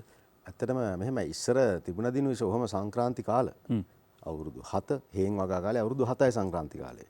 ඊට පස්සේ තාක්ෂණය දිනු කළ කාබනික කෘෂි තාක්ෂණය මේ සංක්‍රාන්ති කාලේ දැන් අවුරුදු 2කටත් වැඩි අඩුවට ගෙනල්ලා තියෙනවා. ලංකාවෙත් අපි අඩු කරලා තියෙනවා. අවුරුදු 2කට වැඩි අඩුයි. ඒක දැන් සංක්‍රාන්ති කාලේ බිඳුව කරලා තියෙනවා. අතිවිශේෂ නිෂ්පාදන කාබනික පොහොර නිෂ්පාදන දැන් වෙළඳ පොලේ තියෙනවා. ඒව පාවිච්චි කරාම ඔය සංක්‍රාන්ති කාලයක් නැහැ. දැන් උදාහරණයකට දැන් ඒ සංක්‍රාන්ති කාලයක් එන්නේ ඕනම භෝගයකට ඒ භෝගයේ අස්වැන්න තීරණය වෙන්නේ ඒ භෝගයට සපයන අවශ්‍ය මූලද්‍රව්‍ය ප්‍රමාණය සපයන වේගය සපයන වෙලාව අනුව. රසායනික පොහොර වලින් කරන දේම ඒ විදිහටම කරන්න කාබනික පොහොර දැන් ලෝකේ නිෂ්පාදනය කරලා තියෙනවා නම් කිසි ප්‍රශ්නයක් නැහැ. තවත් මොනවදනේ? තවත් මොනවද? ඇත්තටම කාබනික කෘෂිකර්මය ඔය පාරිසරික කෘෂිකර්මය තමයි නියම වචනේ. මේකට තමයි කියන්නේ උතුරු ඇමරිකාවේ 21 වෙනි සතවර්ෂයේ කෘෂිකර්මය කියලා. උතුරු ඇමරිකාවේ කියන්නේ අර දිනිසු කිව්වා වගේ ඔය දැන් මෙහි නූතන කියලා කියන රසායනික කෘෂිකර්මයට කියන්නේ කන්වෙන්ෂනල් ඇග්‍රිකල්චර්. ඒ කියන්නේ මේ අපි සම්ප්‍රදායික කෘෂිකර්මය යල්පැන ගිය එක. ඒ නිසා මේකට බය වෙන්න කිසිම කාරණාවක් නැහැ මේ කාබනික කෘෂිකර්මය නිසා. දිනුෂ දැන් නංගි වෙනුවෙන් අක්කට අඬන්න පුළුවන්. කමන්නේ නෑ. ඒ කියන්නේ දැන් එහෙමද දන්නේ නැනේ මේ තේ කට්ටිය අඬන්නේ. දැන් ඒ කියන්නේ තේ වගාකරුවන් රසායනික පොහොර භාවිතයට ඉඩ නොදෙන නිසා අඬනවා නම් සමහර විට ඒ අක්ක වෙනුවෙන් අඬන නංගි කෙනෙක්ද කියන්න බෑ. අපි දන්නේ නැනේ. මොකද බහුජාතික සමාගම් වලට දැඩි උවමනාවක් තියෙනවා යලිත් මේ රසායනික පොහොර ටික පොම්ප කරලා යලිත් මේ රටේ උපදින පූදින දරු පරපුර විනාශ කරන්න. මේක අපි බය නැතුව කියන්න ඕනේ. හැබැයි ඒකට වැට බඳිනවා වත්මන් රජය. ජනාධිපතිතුමා පැහැදිලිව ඒකට වැට බඳිනවා. ඒ නිසා කවුරු කොහොම කිව්වත් අර මහාචාර්යතුමා පැහැදිලි කරා ක්‍රමවේදය තියාගෙන ඒ ක්‍රමවේදය හංගලා අපි වෙන ක්‍රමවේදයකට ගියා. ඒ ක්‍රමවේදයෙන් මුළු රටක් ලෙඩ වුණා. මහාචාර්යවරු 4 දෙනෙක් අද ඉන්නවා. මං කාට හෝ මේ ප්‍රශ්නේ යොමු කරනවා. දැන් මේ දේවල් තියාගෙන මහාචාර්යවරුනි ඇයි පාවිච්චි කරන්නේ නැත්තේ? කෘෂිකර්ම දෙපාර්තමේන්තුවට අවුරුදු 100යි. කවුද උත්තර දෙන්නේ? මම උත්තරයක් දෙන්න අනිත් මම කෙටි උත්තරයක් දෙන්න. මේ දේවල් තියාගෙන පාවිච්චි කරේ නැත්තේ ඇයි? මේ දේවල් එළියට આવොත් කාබනික කෘෂිකර්මය පාරිසරික කෘෂිකර්මයේ සාර්ථක කෘෂිකර්මයක් කියලා ගොවීන්ට දේශපාලනඥයින්ට හෙළි වෙනවා. ඒ නිසා මේ සාර්ථකත්වය හංගගෙන සිටීම රසායනික කෘෂිකර්මය ඉදිරියට ගෙන යාම සඳහා විශාල රුකුලක් වෙන බව මේවා ඉදිරියට ගෙන ඒම වළක්වන කණ්ඩායම බොහොම හොඳින් තේරුම් අරන් ඉන්නේ නැති මං හිතන්නේ. යද්ද පිළිතුර යද්ද තව තියෙනවා දැන් මොකද මේ වේදිකාවේදී අපි මේක ගැන තවදුරටත් කතා කරන්න. ඒ කියන්නේ දැන් සමහර වෙලාවට ඉගෙන ගන්නවා සහ උසස් අධ්‍යාපනය ලබනවා සමහරලාට PhD එකට උදව් කරන්නෙත් මේ කියන සමාගම් වෙන්න පුළුවන්. ඒක තමයි අපි ටිකක් විමසිල්ලෙන් ඉන්න ඕනේ. අර සම්පත් කිව්වා වගේ අක්කා වෙනුවෙන් නංගි අඬනවද කියලා. සමහරලාට මල්ලිලා අයියලා වෙනුවෙන් අඬනවා ඇති. මේ දවස්වල පත්තර කිව්වමත් ඒක තේරෙනවා. දැන් මේ එක්කම දැන් සම්පත් අහපු ප්‍රශ්නෙත් එක්කම මට මම කලින් අහන්න ඔළුවේ හදාගෙන ප්‍රශ්නේ වෙනස් වුණා. ඒ තමයි මේ ඔබතුමාලට මේ විවෘතව යොමු කරනවා. ඇයි ගොවීන් මේකට විරුද්ධ වෙන්නේ? සම්පත් අපි මේ උදේ පත්තර මේන්තුවේ පත්තර කියවද්දිත් දකිනවා අහවල් ගොවි ජනපදයේ ජනතාව මෙන්න පෙන්නනවා මේ කාබනික පොර ගහලා පුළුවන් ද වගා කරන්න. හරිද? ඇයි මේ ගොවීන්ගේ විරෝධතා එන්නේ? ඕකට එක හේතුවක් තමයි මම හිතන්නේ මම ඉස්සෙල්ලත් කෙටියෙන් සඳහන් කරා ලංකාවේ කෘෂි ද්‍රව්‍යවල වෙළඳපොළ ඊටාම අයහපත් තත්වයක තියෙන්නේ. විශේෂයෙන්ම දේශීය වෙළඳපොළ. ඒ නිසා දැන් අපි ගත්තොත් එහෙම එළවලු වගේ මල් වර්ග වගේ අපි කියනවා මේ පෙරිෂබල්ස් කියලා වැඩි කාලයක් අස්වැන්න නෙලාගත්තට පස්සේ තියාගන්න බැරි දේවල්. වට්ටක් අගොවියන්ගේ මැසිවිලි අපිට ඇහිලා තියෙනව නේද? ඒ වගේ තක්කාලි ටික විකුණා ගන්න බැරි වෙලා තියෙනවා. දැන් අදටත් අද මේ කොවිඩ් වසංගතය තියෙනකොට වෙළඳපළක් වැසුනොත් එහෙම ඒගොල්ලෝ ඊටාම අයහපත් මේ අසීරු තත්වයකටපත් වෙනවා. මොකද ඒවා කල් තබා ගන්න බැරි දේවල්. හරි? ඉතින් අන්න ඒකෙන් වාසියක් අරගන්න අතරමැදි වෙළඳ ප්‍රජාවක් ඉන්නවා. ඉතින් මෙන්න මේකට රජයන්වත් ආයතනවත් අද වෙනකන් උත්තරයක් දීලා නැහැ. හරි? එතකොට මේකෙන් මිදෙන්න නම් ඒගොල්ලෝ මොනවා හරි කරලා මේ අස්වැන්න ඒගොල්ලෝ බලාපොරොත්තු වෙන මට්ටමට ගන්න ඕනේ. එක පැත්තකින්. අනිත් පැත්තෙන් ඒගොල්ලෝ ණයබරිත වෙලා ඉන්නවා මේ මුදලාලි ප්‍රජාවට. මේ මුදලාලිලා තමයි හුඟක් වෙලාවට මේ මුදලාලිලා කියන එක අපි පහත් කරලා සලකන්නේ නැහැ. ඒගොල්ලොත් මේ යාන්ත්‍රණය තුල ඉන්න ඕනේ. නමුත් ඒගොල්ලෝ තමයි මේගොල්ලන්ට ණය දෙන්නේ ගොඩක් වෙලාවට. මේ ණයබරිත ගොවීන්ට අවසානයේදී කීයට හරි මේක දෙන්න වෙනවා. අන්න ඒ වාගේ ඊටාම අයහපත් වෙළඳ තත්වයක් තියෙන නිසා පසුවස්වනු තාක්ෂණය එතරම් දියුණු වෙලා නැහැ. ඒ නිසා කල් තබා ගන්න බෑ, ගබඩාවල් නැහැ. ඒ වාගේ පෙරිෂබල්ස් වලට විතර නෙමෙයි මේ ධාන්‍ය වලටත් මේ විදිහමයි යම් මට්ටමකට. ඉතින් ඒක නිසා මෙන්න මේ අයහපත් තත්ත්වයේ ප්‍රධාන වශයෙන් බලපානවා ගොවීන් මේ රසායනික කෘෂිකර්මයට යොමු වෙලා ඉන්නේ. සහ මේ නැගෙන විරෝධතාවත් අර ෆැබ්‍රිකේටඩ් එහෙම නැත්නම් හදපු දේවල්ද ඔබතුමාලා? පැහැදිලිව මේක අපිට ඒක ඔප්පු කළ හැකි වුණ තරම් සාධක තියෙනවා. ඇත්තටම සමහරව ඉන්නවා අපි බලන්නකෝ සමහර වෙලාවට මේ මොනරාගල නගරයේ විරෝධතාවයේ ඉන්න ගොවි කණ්ඩායමේ කීප දෙනෙක් හම්බන්තොට නගරෙත් ඉන්නවා. ඊට පස්සේ අනුරාධපුරෙත් ඉන්නවා. ඉතින් එහෙම ප්‍රශ්නිකුත් තියෙනවා. ඒ විරෝධතා කරු මහජනතුමනේ ඒවා සාමාන්‍ය දේවල් නැත්නම් ඒක රටක යම් කිසි තීන්දුවක් ගන්නකොට දිනෝෂ ඒකට පරිබාහිරව නැගෙන බලවේග ඕනෑ තරම් තියෙන්න පුළුවන් ඒක සාමාන්‍ය දෙයක්. හැබැයි බුද්ධිමත් මිනිස්සු හැටියට ඔබ කල්පනා කරලා බලන්න රසායනික පොහොර භාවිතය නිසා මේ රටේ ඇති වෙලා තියෙන තත්ත්වය. පිළිකා රෝහලේ දවසකට 100ක් ලියාපදිංචි වෙනවා. කල්පනා කරලා බලන්න. දියවැඩියාවෙන් කී දෙනෙක් නම් මිය යනවාද පුංචි දරුවාගේ සිට බෝනෝන රෝග කොච්චර වැඩි වෙලාද මිනිස්සු කන්නේ වස විස නම් මේ දේවල් භාවිතාවට එන්නේ රසායනික දේවල් භාවිතාවෙන් නම් ඉතින් ඔබයි තීරණය කරන්න ඕනේ ඒවට විරුද්ධව ඔබ නැගී හිටිනවද නැද්ද කියන කාරණේ. අපි හිතනවා ඔබ බුද්ධිමත් කියලා. අපිට දෙන්න කෙටි විරාමයක්.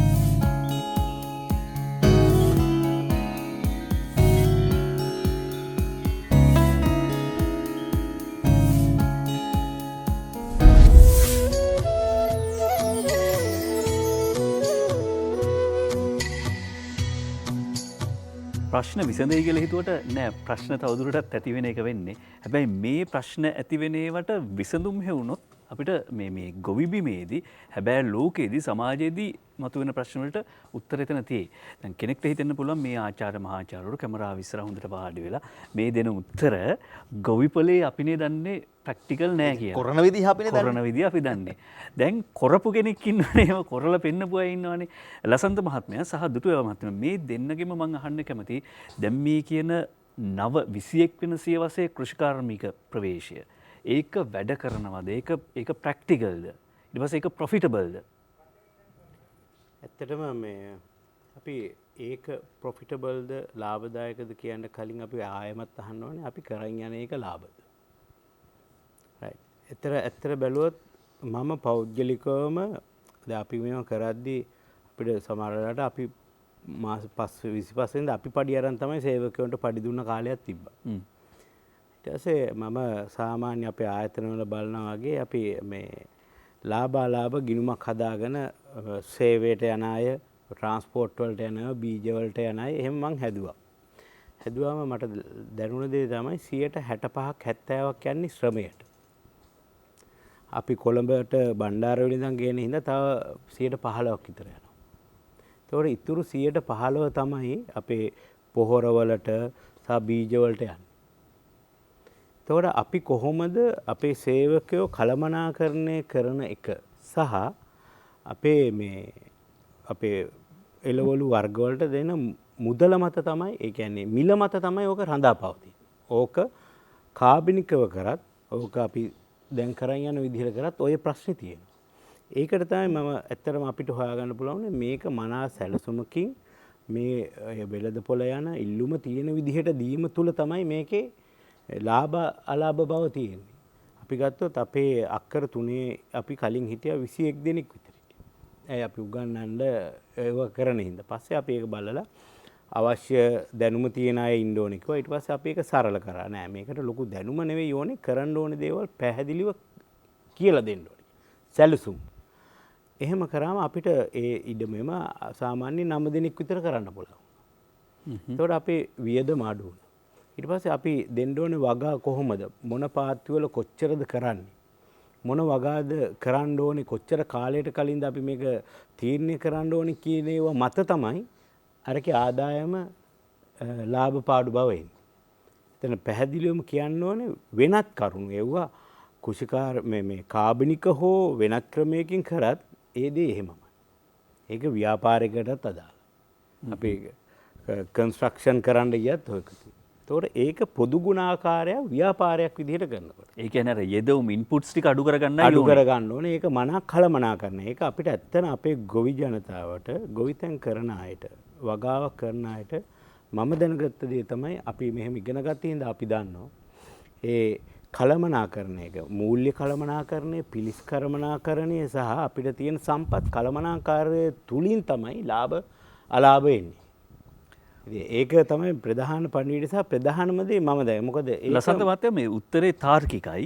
හරිද? උත්තරේ තාර්කිකයි. හැබැයි තව පැහැදිලි කරගෙන අර අපිට බ්ලැක් ඇන්ඩ් වයිට් උත්තරයක්, සුදු කළු උත්තරයක් ගන්න පුළුවන්ද? දැන් රසායනික පොහොර දාලා, කෘමිනාශක දාලා මේ වගා කරන්නේ වැඩි අසන්නක් අරගෙන වැඩි ලාභයක් ගන්න. කාබනික පොහොර ඊට පස්සේ ඒ වගේ පාරිසරික හිතකාමී පලිබෝධ ක්‍රම කරලා ඒ වයින් ඔය කියන ලාභය අපිට ඊළඟ කන්නේ වෙනකන් අපේ පවුල නඩත්තු කරන්න පුළුවන්ද? ඇත්තටම පුළුවන්. එතනදී එන්නේ අපි රසායන පොහොර වලට යන වියදමයි ආදායමයි කියන දෙක වෙනස්, අනිත් ටික ඔක්කොම එකයි. එතෙන්දී ඔව්. පොඩ්ඩක් මේ සම්බන්ධ වෙන්න. ක්ෂේත්‍රයක් දෙකේ මුදු පාඩක් තියෙනවානේ. ඔව්. එතෙන්දී දැන් ඇත්තටම අපි මේවා යොදන දේවල්. අපිට දැන් ඇත්තටම යන වියදම් ටික තමයි බීජ වලට වියදම් යනවා. දැන් ඔය කියන භෝගවලදී බීජ කොහෙන්ද දෙන්නේ? ගස් ලැබු යටයක් අද කීයක් වෙනවද? මිරිස් යටයක් අද කීයක් වෙනවද? මැලේසියම් බීජ යටයක් අද කීයක් වෙනවද? ඒක ඇත්ත. එතකොට විශාල මුදලක් බීජ වලට යනවා. ඊළඟට පොළව මැරිලා, මහ පොළව මැරිලා. එතකොට මැරිච්ච පොළවට පොළව වැලි පස බවට පත් වෙලා තියෙනවා.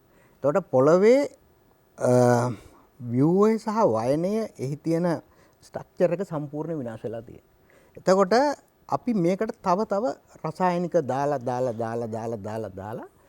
රසායනික විතරක් පොළවේ ක්‍රියාකාරීත්වය නැතුව, පොළවේ ජීවීභාවය තුලින්, පොළව තුලින් හැදෙන පොහොර නැතුව තමයි අපි පොහොර මේකට පිටින් දෙන්නේ. එතකොට ඒකට විශාල මුදලක් යනවා. ඊළඟට ඒත් එක්කම මේ අපි දුන්නහම කෙලින්ම ගහට උරා ගන්න රසායනික කුෂිකාර්ම ප්‍රධාන කාරණයක් ඒක. කෙලින්ම ගහට උරා ගන්න දුන්නාම ගහ මාංශල වෙලා, ජොල් වෙලා, සෛල වල ජලයේ ප්‍රමාණය වැඩි වෙනවා. ජලයේ ප්‍රමාණය වැඩි වෙනකොට කෘමීන්ට මේක කන්න ඊටාම ලේසි. ඒතකොට කෘමීන් එනවා.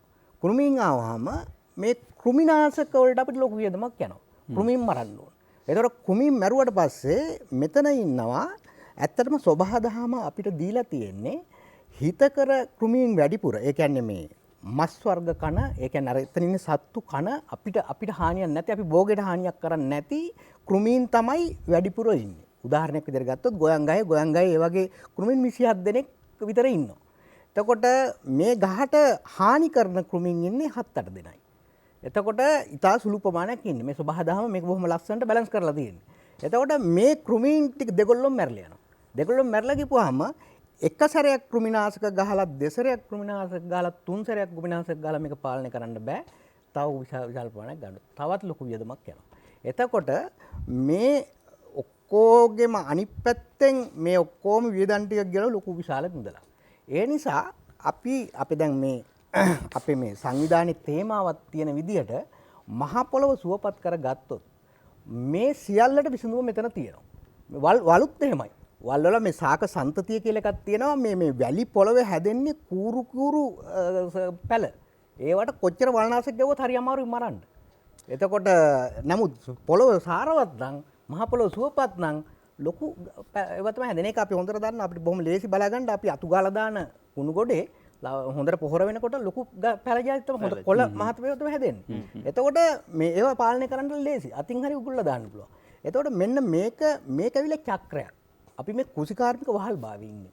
එතකොට මේ කෘෂිකාර්මික වහල් භාවය අපිට ලබලා දීලා තියෙන මේගොල්ලෝ. ඒක නිසා මේක මම තප්පරයක් දෙන්න මම ඇත්තටම වැඩ කරනවා ගොවියොත් එක්ක සාදික්කා ඊළඟට කරාම්බු ඒ වගේ ගොවියොත් එක්ක. දැන් මේ ඉඩම් වලට කිසිම වරක් විසක් ගහන්නේ නැහැ. මේ ගොවියොන්ගේ ඉඩමේ පොළව සුවපත් වෙලා තියෙන්නේ ඒ ඉඩම් ටික විතරක්. ඒ ගොවියෝ ලාභ ලබනවා. පාරිසරික කෘෂි කර්මාන්තයේ දැන් මේ සම්පත් මේකේ දැන් රසායනික කෘෂි කර්මාන්තය සහ කාබනික කෘෂි කර්මාන්තයේ ලාභනේ මේ කතා කරන්නේ. මූලිකම දෙයක් මම හිතන්නේ අපිට අමතක වුණා කියන්නේ මොකක්ද දන්නවද? මේ රසායනික කෘෂි කර්මාන්තයේ ලාභයි කියලා කොහොමද කියන්නේ? ආණ්ඩුව රුපියල් 2800ක් දීලා ගන්න පෝර මිටිය ගොවියට දෙන්නේ 1500ට. ගොවියට දෙන්නේ නිකන් වාර්ෂිකව කොච්චර මුදලක් වියදම් කරනවද? ඒක තමයි. එතකොට ඒ කියන්නේ දැන් එතකොට අපිට පේනවා යූරියා මිටිය 2500 හරි ලාභයි. ආණ්ඩුව ගෙවන 2800. එතකොට TSP පෝර මිටිය 3750යි. ආණ්ඩුව ගෙවන 3750 ගොවියට දෙන 1500ට. එතකොට ලාභද? ගොවියට ලාභයි. පෝර සමාගම් වලට ලාභයි. පෝර සමාගම් සමග යැපෙන විද්‍යාර්ථීන්ටත් ලාභයි. මොකටම ලාභයි. අපි ඔක්කොටම ලාභයි. ඒක අලාභයි කියලා හිතෙන්නේ මීට අවුරුදු 6කට විතර කලින් දත්වල තිබුණේ ලංකාවේ වකුගඩු රෝගීන් ලක්ෂ 2ක් විතර ඉන්නවා. එක්කෙනෙක් නඩත්තුවට ලක්ෂ 6ක් විතර වියදම් වෙනවා. හරිද මාත්? අවුරුද්දකට. ඒ 2012 දී. 2012. දැන් ඒකට ඊට වැඩි. ඔව්. එතකොට ලක්ෂ 6 වැඩි කරලා බලන ලක්ෂ 2කින් ඒ 2012 දී. දිනුෂ ඔය නොහිතන කමනේ තියෙන්නේ. එකක් තමයි අනවබෝධය සහ අර නොදැනුවත් බව. දැන් මහජනතුමනි ආණ්ඩුවෙන් පිනට දෙන පින්පඩිය ගන්න රුපියල් 200 පින්පඩිය ගන්නට අත්තම්ම යනවා 350ක් දීලා ත්‍රිවිල් එක. දැන් මේ වගේ තමයි දැන් රසායනික පොහොර භාවිතය තුලින් යම්කිසි ලාභයක් තියෙනවා, ලොකු වටිනාකමක් තියෙනවා, විදම ඒ කියන්නේ ආදායම් වැඩි, මේක ලාභෙන් පාවිච්චි කරන්න පුළුවන් කියලා හිතුවට එතන අනවබෝධයක් තියෙන. මෙන්න මේ අවබෝධයේ මහාචාර්යතුමා අපේ මිනිස්සුන්ට ඇති කරලා දුන්නා නම්, මේ දැනුම දුන්නා නම් මං හිතන්නේ මීට අවුරුදු 15කට රට වෙනස් වෙලා. හැබැයි දැන් බලන්න ජයන්ත කුරේ මහත්තයලා වගේ උදවිය මේ පාරිසරික ගොවිතැන එහෙම නැත්නම් මේ කාබනික ගොවිතැන වෙනුවෙන් ආයෝජනය කරයි කියලා අපි හිතුවේ නෑ. හරිද? ඔබ ඇත්තටම ඒ කියන ඔබතුමාලා මේ ගත්ත පියවර අපි රටක් විදිහට සෑහෙන අගය කරනවා. මේ ක්‍රමයත් එක්ක ඔය ඉල්ලුම සපුරන්න පුළුවන් පරිසරයක් තියෙනවා. පැහැදිලිව මම ඒකට ආඩම්බර වෙනවා මේ තුමාලා අපිට උදව් කරයි කියලා හිතනවා. ඒකෙදි මට ආදාය මාර්ගයක් නෙමෙයි මෙතනින් මම බලාපොරොත්තු වෙන සත්භාවය. මෙතුමාලා හරි උපදෙස් දුන්නොත් අපිට ඒ ගමන යන්න පුළුවන්. දැන් ඔබතුමාලා මොකද්ද කරන්න යන ව්‍යාපෘතිය කියලා පොඩ්ඩක් පැහැදිලි කරන්න පුළුවන්ද රටට? මේ දියර පෝර එකක් හදන්න ඕනේ ෆෝමියුලා එකක් කිව්වෝ. ඒකට අඩංගු අමුද්‍රව්‍ය අපේ ගාව විශේෂත් තියෙන අමුද්‍රව්‍ය අපේ ගාවනේ තියෙන්නේ. ඉතින් අපිට දෙන්න පුළුවන් ඒවා. අපි දීලා ඕනම් පළවෙනි ලීටර් 10000 අපි පරිත්‍යාග කරන්න. 10000. එතකොට ඔබතුමාලාගේ උපදෙස් තමයි අපිට ඕනේ මේක හරිද? ගුණාත්මය වැඩි කරන්න. ගුණාත්මය. ඒක හරිද දුන්නොත් හෙට ඉඳලා හරි මම ලෑස්ති කරන්නම් සුවාදී රූපවාහිනී පිටිපස්සෙන් ඉන්නවා. සල්ලියට හොරෙන් වික්කොත් එහෙම හොයාගන්න පුළුවන්. අපි ඒ වෙලාවට ඉස්සරහට එනවා. පිටිපස්සෙන් නම් ඉන්නේ. නේද? අසාධාරණ වෙලාවට අපි ඉස්සරහට එනවා. අපිට එපා. අපි පෙන්නන්න මේ රටේ රාජ්‍ය නායකයා හැඟීමකින් කටයුතු කරන ඒ අපිට බැරි. අපිට ජීවන අමාත්‍යාංශයට උපදෙස් දීලා තියෙන උදව් කරන්න. මෙහෙමයි කුරේ මහත්තයා. කුරේ මහත්තයා නේ අපි කවුරු ඕනම කෙනෙක් අපි මොන හරි පෝරක් හදනවා කියලා කියමු. ඒ පෝර දාලා ගොවියට ඒකේ ප්‍රතිඵලය පේනවා නම් ව්‍යාප්ති සේවකයවත් මේ මොනවද වෙලඳ දැන්නීම මොනවත් අවශ්‍ය නැහැ. ගොවියා එළවගෙන එනවා ඒ පෝර හොයලා. පැහැදිලිව. ඒකයි අවශ්‍ය. ගොවියා ගුණාත්මක. දැන් අපි මේක දැන් සංවිධානයක් වශයෙන් හදගත්ත එක අපි ටීම් වර්ක් එකකින් යන්නේ. අපි එතනින් පටන් ගමු. අපි ගෲප් එකට යමු. එතුමා ඉස්සෙල්ලා කිව්වා අර පොඩි ප්‍රශ්නයක් මතු කරා මේකේ ගුණාත්මයේ මනින්න යාන්ත්‍රණයක් තියෙනවද කියලා. අනිත් පොඩ්ඩක් කිව්වොත් හොඳයි. අනිවාර්ය කෘෂිකර්ම අමාත්‍යාංශයේ තියෙනවා ජාතික පොහොර ලේකම් කාර්යාලය. ඒකේ පැහැදිලිවම දැඩි ප්‍රමිතිකරණයකට යටත් කරන හේතුව තමයි ඔබතුමන්ලා වගේ සාධාරණව පෝර හදන අවංකව පෝර හදන අයගේ ආරක්ෂාව සඳහා. මොකද මේ ආස්සේ වංචා එහෙම සිදු වුණොත් ඔබතුමාලා වගේ තව ඉතාමත්ම ගුණාත්මයෙන් හොඳ වැඩි පෝර හදන නිෂ්පාදකයෝ ඉන්න ඒගොල්ලන්ට නවාසිය. ඒගොල්ලෝ නිහඬ වෙන්න පුළුවන්. ඒගොල්ලෝ නිහඬ වෙන්න පුළුවන්. ඒ නිසා ඒගොල්ලෝ ආරක්ෂා කිරීම සඳහා ප්‍රමිතිකරණය අපි පැහැදිලි වැඩ පිළිවෙලක් තියෙනවා. ඔව් මහාචාර්ය මට පොඩි අවස්ථාවක් දෙන්න දෙන්න. දැන් අපේ සනත් අමරතුංග මහාචාර්යතුමා දැන් අපි කතා කරන්නේ මේ කාබනික වගාවකට රට යොමු කිරීම සම්බන්ධයෙන් මේ පළවෙනි මංගල අත්තිවාරම් පිටැල්ල මේ අපි කපන්නේ. දැන් මේ රටේ උද්ග්‍රහණ ක්‍රම අධ්‍යයන ක්‍රමවේදය තුල විශ්වවිද්‍යාලයක වෙන්න පුළුවන් වෙන නැත්නම් උසස් අධ්‍යාපන ආයතනයක වෙන්න පුළුවන් මේ ක්‍රම දැන් තායිලන්තේ තියෙනවා චීනයේ තියෙනවා බොහෝ රටවල තියෙනවා මේ ක්‍රමවේදය. හැබැයි අපේ තියෙනවද එහෙම ක්‍රමවේදයක්? කෘෂිකර්ම පාසල් තුල මේක උගන්වනවද? ඇත්තටම කියන්න කනගාටුයි අපේ විධිමත් විදිහට මේ ඕගනික් කෘෂිකර්මය උගන්න පාඨමාලා ලංකාව තුළ නැහැ. ඉතින් මේක ලොකු අඩුවක්. ඉතින් අපිට මේ කර්මාන්තය ආහාර නිෂ්පාදන ක්‍රියාවලිය කරගෙන යන එක ලොකු බාධාවක්. හැබැයි මේ මෑත කාලේ දැනට අවුරුදු 6-7කට උඩදී උසස් පෙළ විෂය ධාරාවට ජෛව පද්ධති තාක්ෂණය කියලා විෂයක් ඇතුල් කරා. ඒකේ මූලික තේමාව තමයි මිනිසාගේ අවශ්‍යතා පරිසරය තුලින් සපුරා ගන්නකොට අපි මේ සපුරා ගැනීම විශේෂයෙන් ආහාර ද්‍රව්‍ය මේ පරිසරයට හානි නොකර කොහොමද කරන්න කියන තේමාව තමයි ඒකේ තියෙන්නේ. නමුත් එතනින් එහාට මේක ආහාර නිෂ්පාදනයේට මේ ෆෝකස් වෙච්ච අධ්‍යාපන ක්‍රමයක් ලංකාවේ නැහැ. දිනුෂ මට තවත් මිනිත්තුවක් දෙන්න. ආහාර නිෂ්පාදනය ගැන කතා කරන නිසා අපේ යාපා මහාචාර්යතුමාගෙන් මම අහන්නේ මේ කතාව. දැන් මහාචාර්යතුමනි චූම්පාන් එනවනේ ගමට. චූම්පාන් ඉස්සර ආවේ හවස 3-4 වෙනකොට චූම්පාන් ආවේ. දැන් චූම්පාන් උදේ 6 ඉඳලා එනවනේ. 6ට එනවා, 8ට එනවා, 7ට එනවා. මේ දිගටම දවසට එනවා. උදේ කෑම වෙලාව වෙනවා, 10ට තේ බොනකොට එනවා, දවල් කෑමේ දිනවා, 3ට තේ බොනකොට රැයට කනකොට ලොක්ඩවුන් කළත් එනවා. එනවා. දැන් මෙතන තියෙන ප්‍රශ්නේ චූම්පාන් විකුණන මල්ලිලා හෝ අයියලාගේ ගැටලුව නෙමෙයි තියෙන්නේ. මේකට විධිමත් නියාමන ක්‍රමවේදයක් නැති එක. දැන් මේ විදිහට ඒ ආකාරයට මේ රටපත් වෙන්න ඇත්තේ මේහි කණ්ඩම දෙයක් නැද්ද ඇත්තටම? ශාක නැද්ද අපිට පාවිච්චි කරන්න? දැන් ඇත්තටම සම්පත් ලෝකේ ආහාරයට ගත හැකි අස්වන නිපදවන භෝග වර්ග, ඒ කියන්නේ ගස් වර්ග ලක්ෂ 2.5කට වැඩි තියෙනවා කියලා ගණන් බලලා තියෙනවා. ඔන්න බලන්න. එතකොට දැනටත් ලෝකයේ දැනට ආහාරයට ගන්න ද්‍රව්‍ය නිෂ්පාදනය කරන ගස් 30000කට වැඩි දැන් ලෝකේ පාවිච්චි වෙනවා. ඒ වුණාට දැන් බලන්න අපි ගන්න ආහාර වලින් 175කටත් වැඩි අපි ගන්නේ භෝග 10කට වැඩි අඩු ප්‍රමාණයක්. දැන් මේ කෘෂි විද්‍යාපීඨයේ අවසන් වසරේ ශිෂ්‍යයෙක්ගෙන් ඇහුවොත් එහෙම පළතුරු වර්ග 50 කියන්න කියලා ජීවිතේට කියන්න බෑ. හැබැයි ඇමසන් වනාන්තරයේ වනචාරී මිනිස් කණ්ඩායමක් පිළිබඳ පර්යේෂණයක් කළා. ඉතාමත්ම නිරෝගී. ඒගොල්ලෝ පළතුරු වර්ග 2000කට වැඩි ආහාරයට ගන්නවලු. අපේ කෘෂි විද්‍යා උපාධි අපේක්ෂක ශිෂ්‍යයෙකුට කියන්න බෑ පළතුරු වර්ග 20ක නම්. මෙන්න මේක ඒ කියන්නේ ආහාර විවිධත්වය අහිමි වීම. ආහාර කීපයකට ප්‍රමාණයක් අපේ ඇත්තටම මේ ආහාර පුරුදු සැකසීම ඉතාමත්ම අවදානම් අපේ සෞඛ්‍ය ලෙඩ කරන ආහාර වලට තමයි හුරු වෙලා තියෙන්නේ. පැහැදිලිවම දැන් අපිට බලා ගන්න පුළුවන් අපි අපේ ලංකාවේ ජනගහනය ගත්තාම අපි පරණ පින්තූර ඡායාරූපයක ගත්තොත් එහෙම සංසන්දනය කරලා බලා ගන්න පුළුවන්. අපි පාසල් යන කාලේ හිටපු ළමයින්ගේ පින්තූර සහ දැන් පාසල් යන කාලේ ළමයින්ගේ පින්තූර දිහා අපි සංසන්දනය කරලා බැලුවොත් එහෙම 1900ට කලින් 1930ට කලින් බලන්න ඡායාරූප තියෙන ඕන තරම් ලංකාවේ 100% නිරෝගී කාන්තාවන් සහ පුරුෂයන් ඉන්නේ. කිසිම කෙනෙක් අපිට හම්බෙන්නේ නැහැ බඩක් තියෙන තෙල් තැම්පත් වෙච්ච කෙනෙක්. ඉතින් ඒ නිසා අපිට දන්නවා මේ ස්ථූලතාවය කියන බරපතල ප්‍රශ්නය. මේ සමබර ආහාර නැතිවීම අපේ ආදි කාලේ බත් කාලේ තියෙන එක වෙලයි. දැන් ඒ නිසානේ සම්පත් අපිට ඕන කරන්නේ ආර්ථික නෙමෙයි ආහාරින් ස්වයංපෝෂිතලා. හරියට හරි. ආහාර වලින් සම්පෝෂිත වෙනවා. නේද මහාචාර්යතුමා? අලි නෑනේ. අලි ගිරව්, අලි හාවු, අලි බල්ලෝ නෑනේ. හැබැයි අලි මිනිස්සු ඉන්නවා. කියන්නේ මේ ආහාරවල අසමබරතාවයනේ. මේක මිනිස්සු තේරුම් ගන්නට ඕනේ දිනුෂ.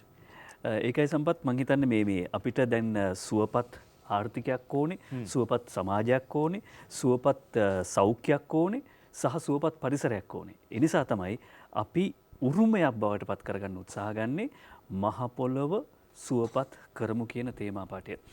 ඊළඟ මහකන්නේ ඉඳලා රසායනික පොර භාවිත කරන්න බෑ, කෘමිනාශක භාවිත කරන්න බෑ. අන්තිම මිනිත්තු කීපේ මහාචාර්යතුමනි, ඒ කියන්නේ දැනට ගත්තොත් 3% විතරයි අපිට කාබනික පොහොර ලංකාවේ නිෂ්පාදනය වෙලා කියලා කියන්නේ. කියන්නේ 97%ක්ම නෑ. ඍණ 97%ක් තියෙන්නේ. මේ මාස දෙක තුන තුල සූදානමක් තියනවද නැත්නම් ගොවීන් කබලෙන් ලිපට වැටෙයිද?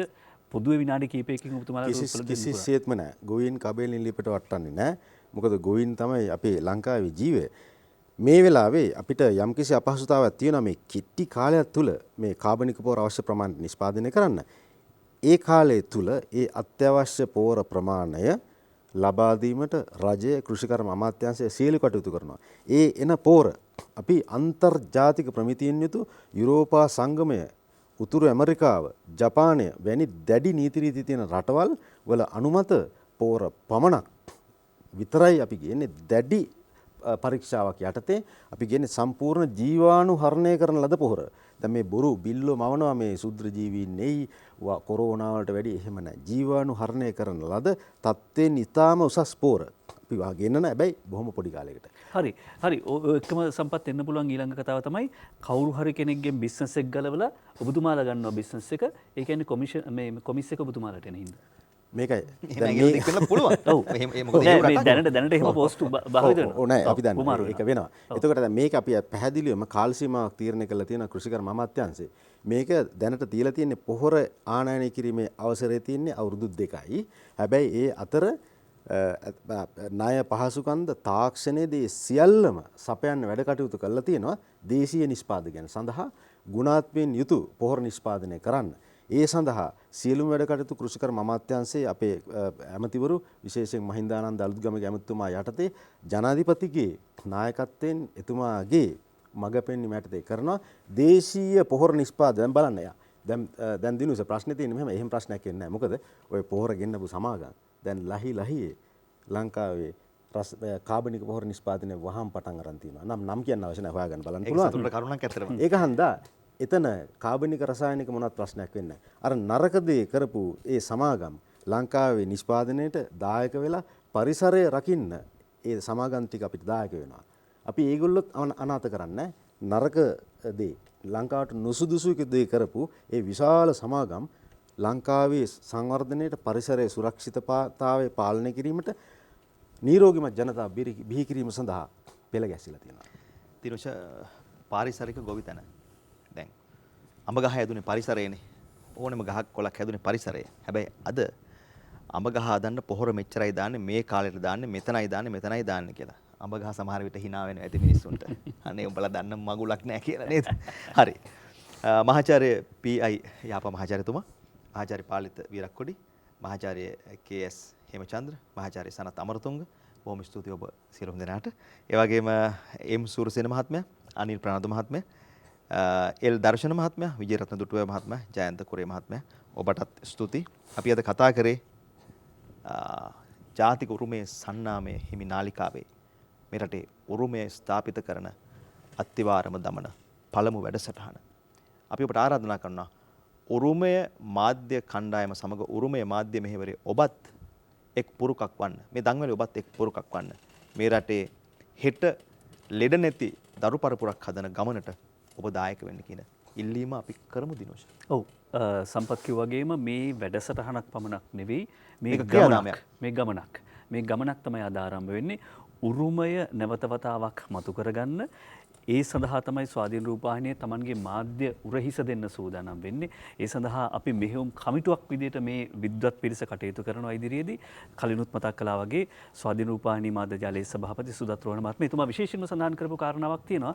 ඒ තමයි දැන් අපි මේ සිංහල භාෂාවෙන් අද කතා කළාට මෙතුමන්ලත් ඒකට සාක්ෂි ගෙනාවා අපේ දෙමළ සහ මුස්ලිම් හිතවතුන් විශාල ප්‍රමාණයක්. අපේ මාධ්‍ය ජාලයක් නිසා වසන්තම් FM වසන්තම් TV ස්වාධීන රූපවාහිනී සේවයේ ලක්කඩ ගුවන් විදුලිය. එතකොට මේ අපේ ඉංග්‍රීසි නාලිකාව මේ හැම නාලිකාවක් කරාම අදාළ භාෂාවෙන් අදාළ ඒ ජන කොටස් වලට මේක sannivedanaya කරන්න අපි කටයුතු කරනවා. අපේ ගරු සභාපතිතුමා, අපේ ආචාර්ය හසන්ත හෙට්ටිආරච්චි මහත්මයා, අපේ නියෝජ්‍ය සාමාන්‍ය අධිකාරී වැඩසටහන් අපේ සරත් කුමාර පෙරේරා මහත්මයා, ජේෂ්ඨ මහත්මයා සම්බන්ධීකරණ කටයුත්ත කරන්න මෙතන සියලුම දේ කරන්න එතුමා. ඒ වගේම අපේ නිෂ්පාදකතුමා සුනිල් ප්‍රේමරත්න මහත්මයා මේ හැම කෙනෙක් එක්කම මේ ගමන යන්නට අපි සූදානම් වෙලා ඉන්නවා. අපි ඔබට ආරාධනා කරනවා රටක් හැටියට ඔබත් සූදානම් වෙන්න.